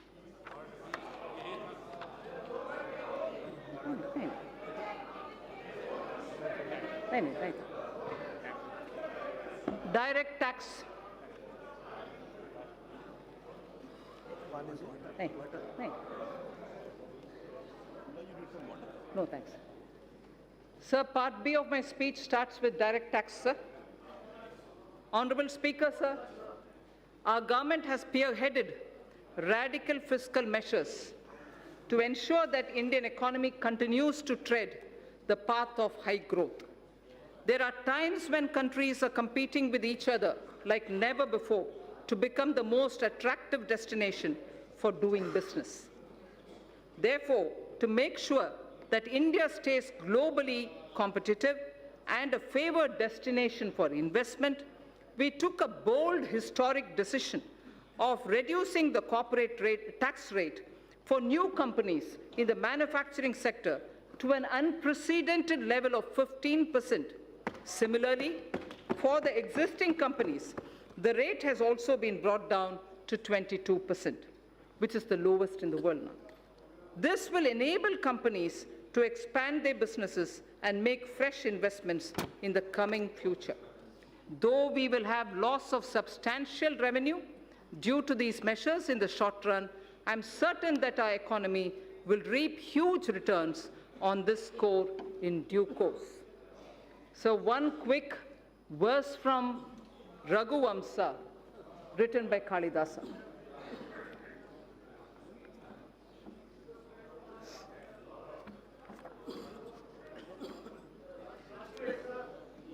Prajanam eva bhutyartham satabhyo balim agrahit. Prajanam eva bhutyartham satabhyo balim agrahit. Sahasra gunam utsrashtam adatte hi rasam ravihi. Surya, the sun, collects vapor from little drops of water. He collects only from little drops of water. So does the king. They give back copiously. They collect these from the people only for their well-being. So the collection of taxes or the vapor from the water drops are only from small trickles, but they all go back to the people manifold. So the purpose of taxation and also the way in which it is done has been voiced even then. And this, in Raghuvamsa, refers to the Purvaja or the elders belonging to Ikshvaku dynasty, father of Ayodhyapati Rama, Dileepa, grandfather. It refers to Dileepa, the king. So in continuation of the reform measures already taken so far, the tax proposals in this budget will introduce further reforms to stimulate growth, simplify tax structure, bring ease of compliance, and reduce litigation. Personal income tax and simplification of taxation. So in the interim budget of 2019, our government exempted individuals having income up to 5 lakh of rupees from paying any income tax. Presently, an individual pays 20% on income between 5 lakh and 10 lakh and 30% on income between 10 lakh. That's the prevailing matrix. Further, currently the Income Tax Act is riddled with various exemptions and deductions which make compliance by the taxpayer and administration of Income Tax Act by the tax authorities a burdensome process. It is almost impossible for a taxpayer to comply with income tax law without taking the help from professionals.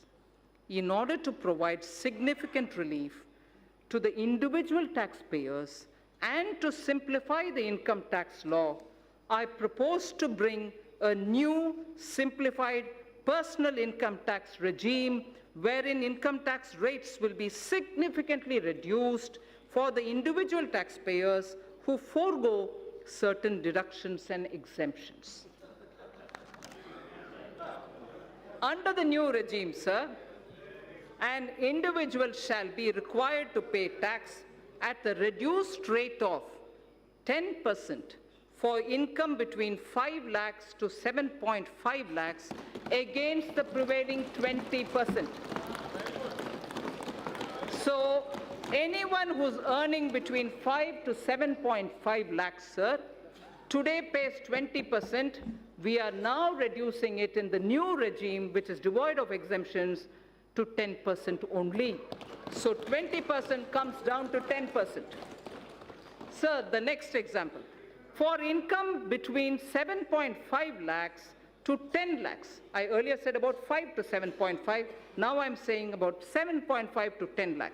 So for income between 7.5 lakh to 10 lakh, he or she will pay at the reduced rate of 15% only against the current prevailing 20%.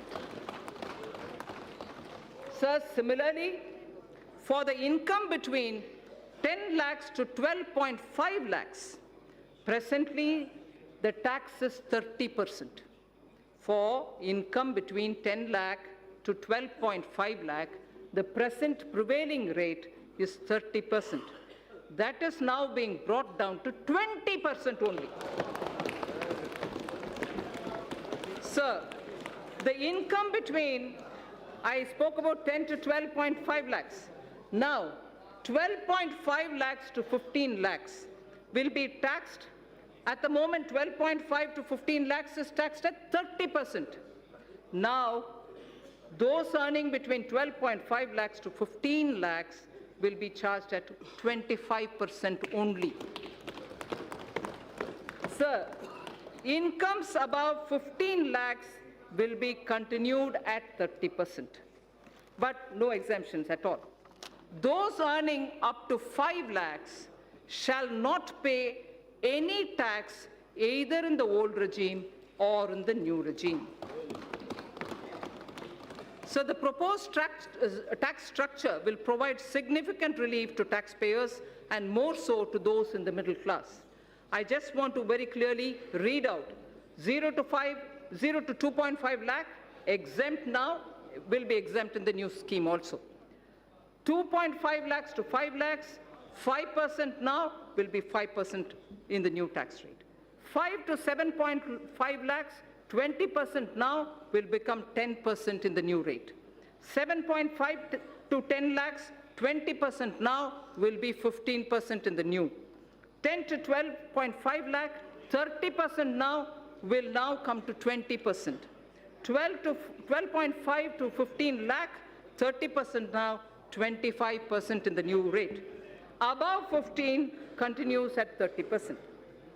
In the new tax regime, sir, substantial tax benefit will accrue to a taxpayer depending upon the exemptions and deductions claimed by him.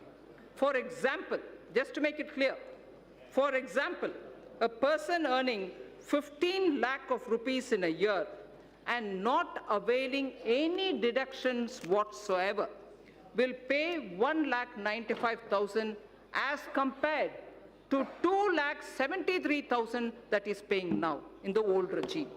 So his tax burden shall be reduced by 78,000 rupees. That will be the reduction in the tax that he has to otherwise pay. Then this is the example of somebody who earns 15 lakhs. He would still be a gainer.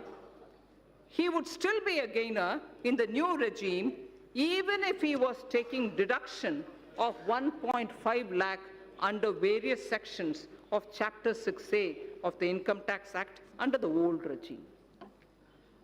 The new tax regime, sir, shall be optional for taxpayers, so there's no compulsion. Those who want to be in the old regime can continue to be in the old regime, in the old rates, in the whole sets of exemptions and deductions. But those who wish to come into the new are welcome to come into the new.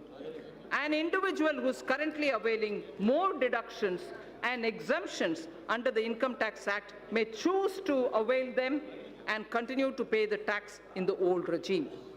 A new personal tax income tax rates will entail estimated revenue foregone of 40,000 crores per year.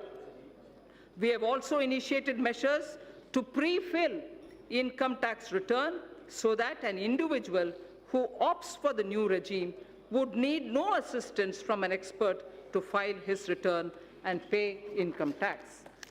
Sir, I will have to put this observation here.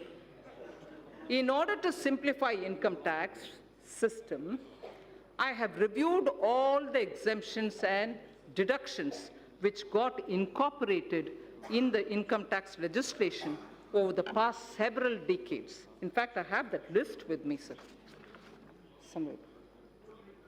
I have reviewed all the exemptions and deductions which got incorporated in the income tax legislation over the past several decades. It was surprising to know that currently more than 100 exemptions and deductions of different nature are provided in the Income Tax Act. No wonder the code is like this, the book.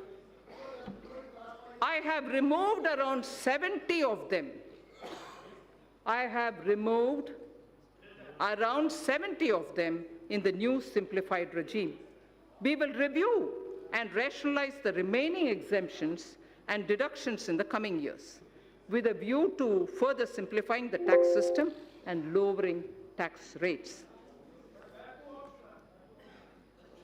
Sir, the dividend distribution tax. Currently, companies are required to pay dividend distribution tax on the dividend paid to its shareholders at the rate of 15% plus applicable surcharge and cess, in addition to the tax payable by the company on its profits. It has been argued that the system of levying DDT results in increase in tax burden for investors, and especially those who are liable to pay tax less than the rate of DDT if the dividend income is included in their income. Further, non-availability of credit of DDT to most of the foreign investors in their home country results in reduction of rate of return on equity capital for them.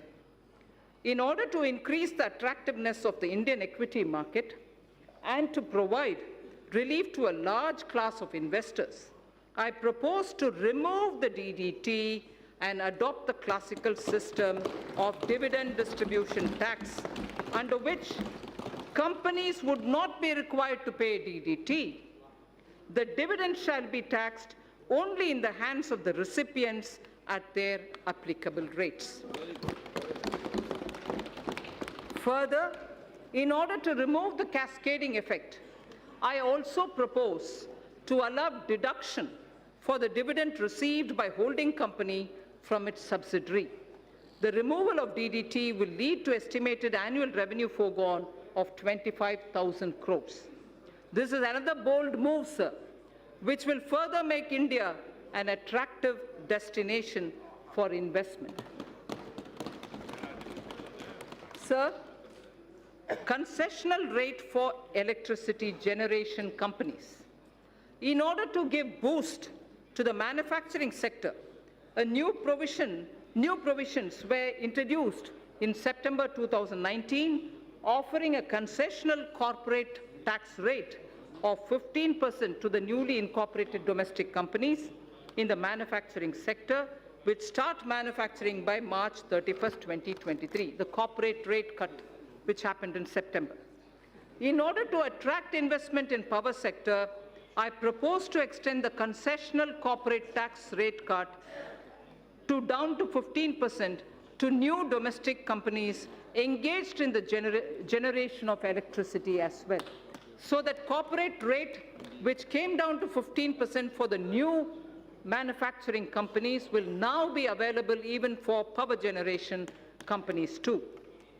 So, tax concession for foreign investments. In order to incentivize the investment by foreign sovereign wealth funds of foreign governments in the priority sector, I propose to grant 100% tax exemption to their interest, dividend, and capital gains income in respect of investment made in infrastructure and other notified sectors before 31st March 2024, with a minimum lock-in period of 3 years.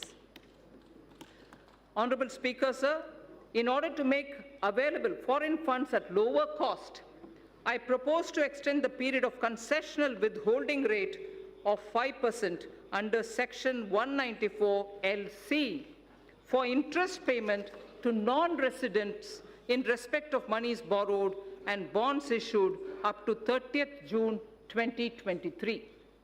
I also propose to extend the period up to 30th June 2023 for lower rate of withholding of 5% under Section 194 LD for interest payment to foreign portfolio investors and qualified foreign investors in respect of bonds issued by Indian companies and government securities.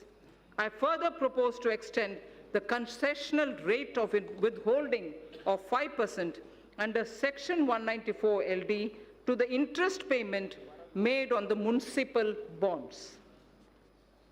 In order to incentivize listing of bonds at IFSC exchange, I propose to further reduce the withholding rate from 5% to 4% on interest payment on the bonds listed on its exchanges. Startups. Startups have emerged as an engine of growth for our economy. Over the past year, our government has taken several measures to handhold them and support their growth.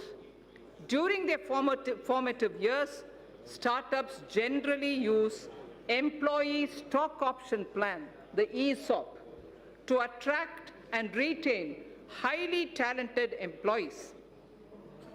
ESOP is a significant component of compensation for these employees. Currently, ESOPs are taxable as perquisites at the time of exercise. This leads to cash flow problem for the employees who do not sell the shares immediately and continue to hold the same for long term. In order to give a boost to the startup ecosystem, I propose to ease the burden of taxation on the employees by deferring the tax payment by 5 years or till they leave the company or when they sell their shares, whichever is the earliest. Further, an eligible startup having turnover of up to 25 crores is allowed a deduction of 100% of its profits for 3 consecutive assessment years out of 7 years, if the total turnover does not exceed 25 crore rupees. In order to extend this benefit to larger startups also, I propose to increase the turnover limit from existing 25 crores to 100 crores. Moreover, considering the fact that in the initial years, a startup may not have adequate profit to avail this deduction, I propose to extend the period of eligibility for claim of deduction from the existing 7 years to 10 years. Sir, the corporate rate cut in September has led to a lot of cooperatives who are asking for level playing field. Cooperative societies play an extremely important role in our economy in facilitating access to credit, procurement of inputs, and marketing of products to their members. These cooperatives are currently taxed at the rate of 30% with surcharge and cess. As a major concession, and in order to bring parity between cooperative societies and corporates, I propose to provide an option to the cooperative societies to be taxed at 22% plus 10% surcharge and 4% cess with no exemption or deductions. Further, I also propose to exempt these cooperative societies from alternative minimum tax, the AMT, just like companies under the new tax regime are exempted from minimum alternative tax, the MAT. MAT for corporate tax, corporates were removed, and similarly now AMT for the cooperatives is also being moved. Medium and small and micro enterprises, the MSMEs. Currently, businesses having turnover of more than 1 crore rupees are required to get their books of accounts audited by an accountant. In order to reduce the compliance burden on small retailers, traders, shopkeepers who comprise the MSME sector, I propose to raise by 5 times the turnover threshold for audit from the existing 1 crore to 5 crore. So up to 5 crore, there wouldn't be a requirement for auditing of their accounts.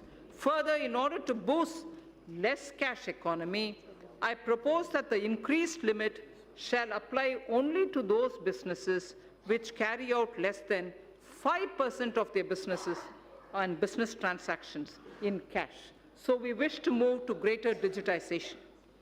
Affordable housing. For realization of the goal of housing for all and affordable housing, in the last budget, I had announced an additional deduction of up to 1,50,000 rupees for interest paid on loans taken for the purchase of an affordable house. The deduction was allowed on housing loans sanctioned on or before 31st March 2020. In order to ensure that more persons avail this benefit and to further incentivize the affordable housing, I propose to extend the date of loan sanction for availing this additional deduction by 1 more year. Further, in order to boost the supply of affordable houses in the country, a tax holiday is provided on the profits earned by developers of affordable housing projects approved by 31st March 2020. In order to promote the affordable housing projects, I propose to extend the date of approval of affordable housing projects for availing the tax holiday by 1 more year again. I propose to extend the date of approval of affordable housing projects for availing this tax holiday by 1 more year. So next is the concession to real estate transactions. Currently, while taxing income from capital gains, business profits, and other sources in respect of transactions in real estate, if the consideration value is less than the circle rate by more than 5%, the difference is counted as income both in the hands of the purchaser and the seller. In order to minimize hardship in the real estate transaction and provide relief to the sector, I propose to increase the limit from 5% to 10%. Charity institutions. Acknowledging the important role played by the charitable institutions in the society, the income of these institutions is fully exempt from taxation. Further, donations made to these institutions are also allowed as deduction in computing taxable income of the donor. Currently, a taxpayer is required to fill the complete details of the in the donation done in the income tax return for availing deduction. In order to ease the process of claiming deduction for donation, it is proposed to pre-fill the donee's information in taxpayer's return on the basis of information of donations furnished by the donee. This would result in hassle-free claim of deduction for the donation made by the taxpayer. Further, in order to claim the tax exemption, the charity institution have to be registered with the income tax department. In the past, the process of the registration was completely manual and scattered all over the country. In order to simplify the compliance for the new and existing charity institutions, I propose to make the process of registration completely electronic, under which a unique registration number shall be issued to all new and existing charity institutions. To facilitate the registration of the new charity institution, which is yet to start their charitable activities, I propose to allow them provisional registration of 3 years. Faceless appeals. Our government is committed to bringing in transformational changes so that maximum governance is provided with minimum government. In order to impart greater efficiency, transparency, and accountability to the assessment process, a new faceless assessment scheme has already been introduced. Currently, most of the functions of the income tax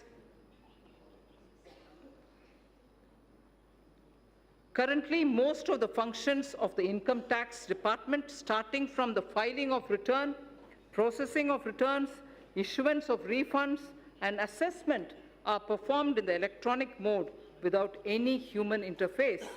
In order to take the reforms initiated by the department to the next level and to eliminate human interface, I propose to amend the Income Tax Act so as to enable faceless appeal on the lines of faceless assessment. So faceless assessment was done, now faceless appeals will also be possible. Sir, Honorable Speaker, Vivad se Vishwas scheme. Vivad se Vishwas scheme. No dispute, but only trust scheme. If I can say it in English, no dispute, but trust scheme. Vivad se Vishwas scheme. Sir, in the past, our government has taken several measures to reduce tax litigations. In the last budget, Sabka Vishwas scheme was brought in to reduce litigation in indirect taxes.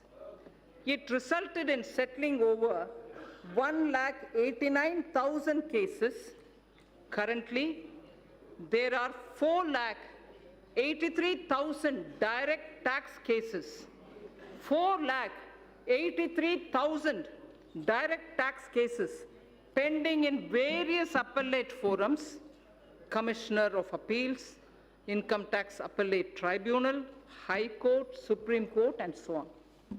This year, I propose to bring a scheme similar to the indirect tax Sabka Vishwas scheme for reducing the litigation even in the direct taxes. Under the proposed Vivad se Vishwas scheme, a taxpayer would be required to pay only the amount of disputed tax and will get complete waiver of interest and penalty provided he pays by 31st March 2020. Those who avail this scheme after 31st March 2020 will have to pay some additional amount, but even then they can come in. The scheme will remain open till 30th June 2020. So the first thing is 31st March 2020, where you just pay the disputed tax amount, no penalty, no interest. In case you don't do it before that, you move over to 30th June, but where you pay some additional amount.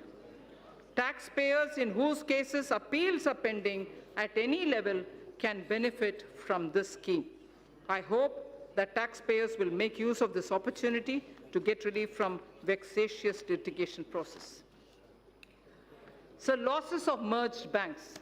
As part of consolidation of the financial sector, our government has brought out schemes for merger and amalgamation of public sector banks in order to ensure that amalgamated entities are able to take the benefit of unabsorbed losses and depreciation of the amalgamated entities. I propose to make necessary amendments to the provision of the Income Tax Act. Taxpayers' Charter. I mentioned it briefly in Part A. Any tax system requires trust between taxpayers and the administration. This will be possible only when taxpayers' rights are clearly enumerated. Towards this end, and with the objective of enhancing the efficiency of delivery system of the Income Tax Department, I propose to amend the provisions of the Income Tax Act to mandate the Central Board of Direct Taxes, CBDT, to adopt a taxpayer's charter. The details of the contents of the charter will be notified soon. Instant PAN through Aadhaar. In the last budget, I had introduced the interchangeability of PAN and Aadhaar, for which necessary rules were already notified.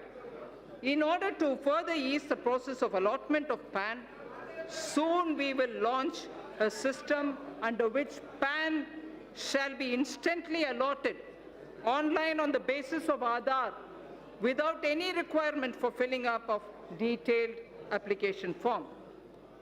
Sir, our government brought in the GST as a historic reform of the indirect taxes in 2017.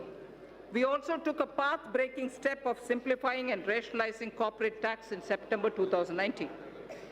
More importantly, we offered a rate of corporate tax which perhaps is the lowest in the world. Continuing on this path, we have now put the personal income tax at its lowest ever rate and totally removed the DDT at the company's hands. Further, the direct taxes are now the lowest, simplest, and the smoothest. Direct tax on the startups have also been seen many reformatory steps in quick succession. Even ease of compliance is seeing unprecedented changes. Last but not the least, personal interface with tax administration is at the minimum level. Sir, last, indirect tax. Indirect tax, sir. As I mentioned earlier in Part A of my speech, reforms are continuing in the GST. A simplified return shall be implemented from 1st April 2020. This is under the pilot run. It will make return filing simple with features like SMS-based filing for nil return, return pre-filling, improved input tax credit flow, and overall simplification. Refund process has been simplified and has been made fully automated with no human interface. Electronic invoice is another innovation wherein critical information shall be captured electronically in centralized system. It will be implemented in a phased manner starting from this month itself on optional basis. It will facilitate compliance and return filing. Several measures have been taken for improving compliance. That has been a worry for many of the states, sir. Aadhaar-based verification of taxpayers is being introduced. This will help in weeding out dummy or non-existent unit. Dynamic QR code is proposed for consumer invoices. GST parameters will be captured when payment for purchases is made through the QR code. A system of cash reward is envisaged to incentivize customers to seek invoice.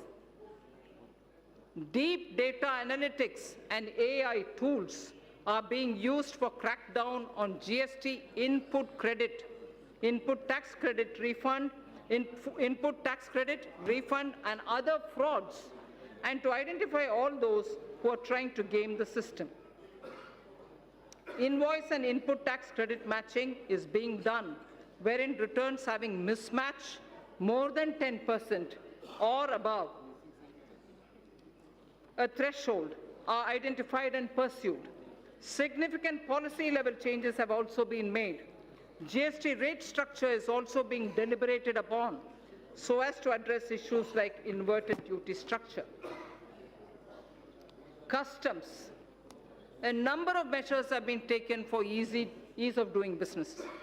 India's quantum leap in the trading across border parameter of ease of doing business rankings by the World Bank is a testimony to these efforts. India's rank on this parameter improved from 146 to 80 in 2018 and further to 68 in 2019. Measures have also been taken for providing a level playing field to our domestic manufacturers, particularly the MSME sector, and for securing our borders. It has been observed that imports under free trade agreements are on the rise. Undue claims of FTA benefits have posed threat to domestic industry. Such import require stringent checks. In this context, suitable provisions are being incorporated in the Customs Act. In the coming months, we shall review rules of origin requirements, particularly for certain sensitive items so as to ensure that FTAs are aligned to the conscious direction of our policy.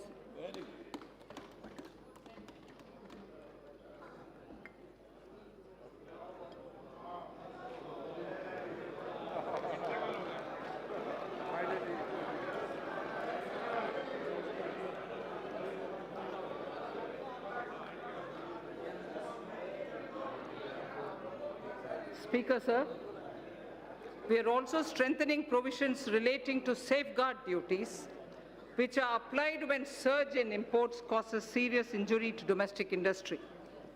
Amended provisions shall enable regulating such surge in imports in a systematic way. The provisions for checking dumping of goods and imports of subsidized goods are also being strengthened for ensuring level playing field for domestic industry. These changes are in line with international best practices. Exemptions from customs duty have been given in the public interest from time to time. However, a number of these have outlived their utility or have become outdated. On review, certain exemptions are being withdrawn. Remaining customs duty exemptions shall be comprehensively reviewed by September 2020 for taking a view on their relevance. I propose to crowdsource suggestions for such reviews. Suggestions would also be invited in respect of the customs laws and procedures for aligning them with the needs of changing times. Sorry.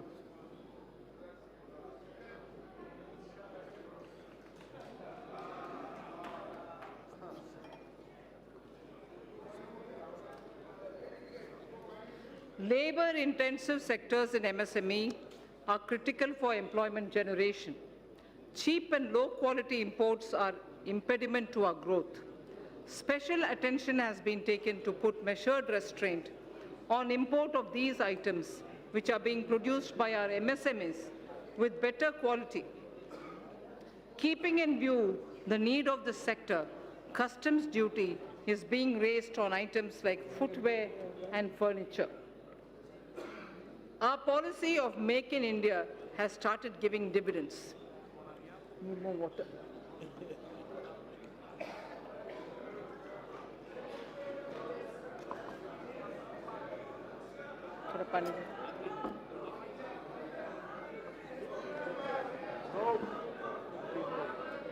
Our policy. Our policy of Make in India has started giving dividends. India is now making world-class goods and exporting such products. We have made considerable progress in medical equipments too. Thank you. We have made considerable progress in medical equipment too. Till a few weeks back, we were dependent on imports for medical equipment.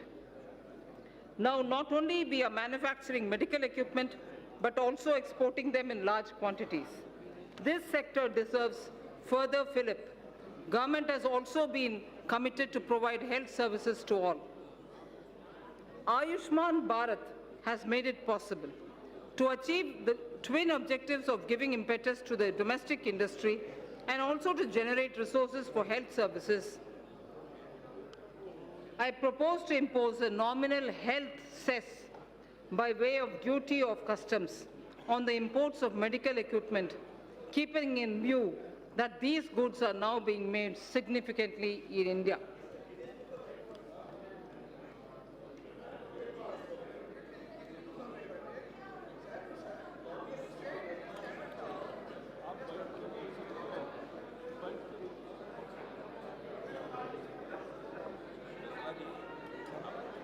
I'm finished.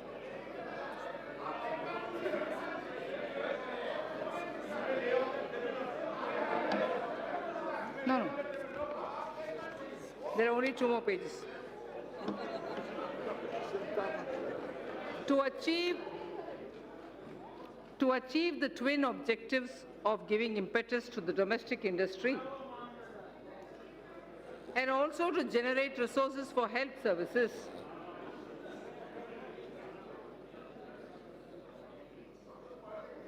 I propose to impose a nominal health cess.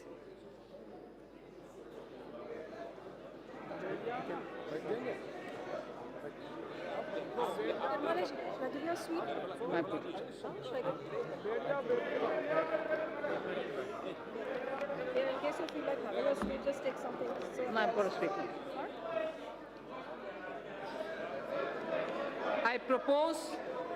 I propose to impose a nominal health cess by way of duty of customs on the import of medical equipment. Keeping in view that these goods are now being made significantly in India, the proceeds of this cess shall be used for creating infrastructure. So I think I will lay the rest of the pages, sir. Please consider as read. Thank you.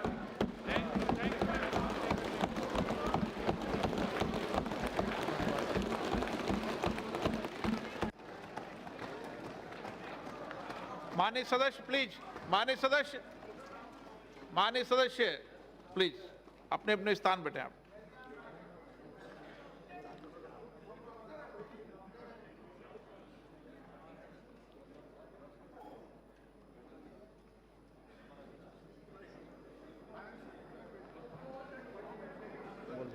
Item number 3 Shrimati Nirmala Sitharaman ji statement सभा पटल पर रखें। Sir, item number 3, with your permission, I rise to lay on the table of the following statements under Section 3(1) of the Fiscal Responsibility and Budget Management Act 2003, medium-term fiscal policy cum fiscal policy strategy statement and macroeconomic framework statement. Item number 4 Shrimati Nirmala Sitharaman ji वित्त विधेयक पुनर्स्थापना 2020। Sir, with your permission, I rise to move for leave to introduce the Finance Bill 2020. प्रश्न ये है कि विधेयक को पुनर्स्थापित करने की अनुमति प्रदान की जाए। जो सदस्य इसके पक्ष में हाँ गए, जो सदस्य विरोध में ना गए, मेरे विचार में निर्णय हाँ वालों के पक्ष में हुआ, हाँ वालों के पक्ष में हुआ, अनुमति प्रदान की जाती है। माननीय मंत्री जी, अब विधेयक पुनर्स्थापित। Sir, I introduce the bill. सभा की कार्रवाई सोमवार दिनांक 3 फरवरी 2020 को सुबह 11 बजे तक के लिए स्थगित की जाती है।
From the Delhi studios of Republic TV, it's time for The Debate.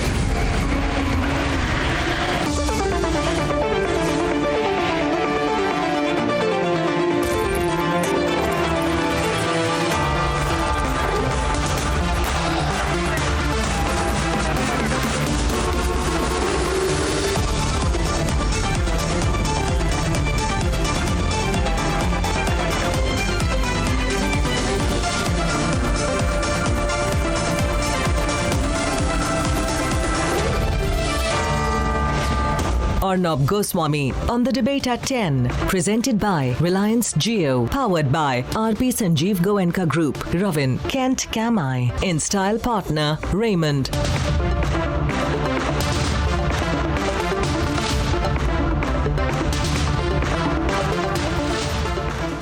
Welcome back, ladies and gentlemen. As a responsible citizen of India, when you know that your position on any issue pertaining to the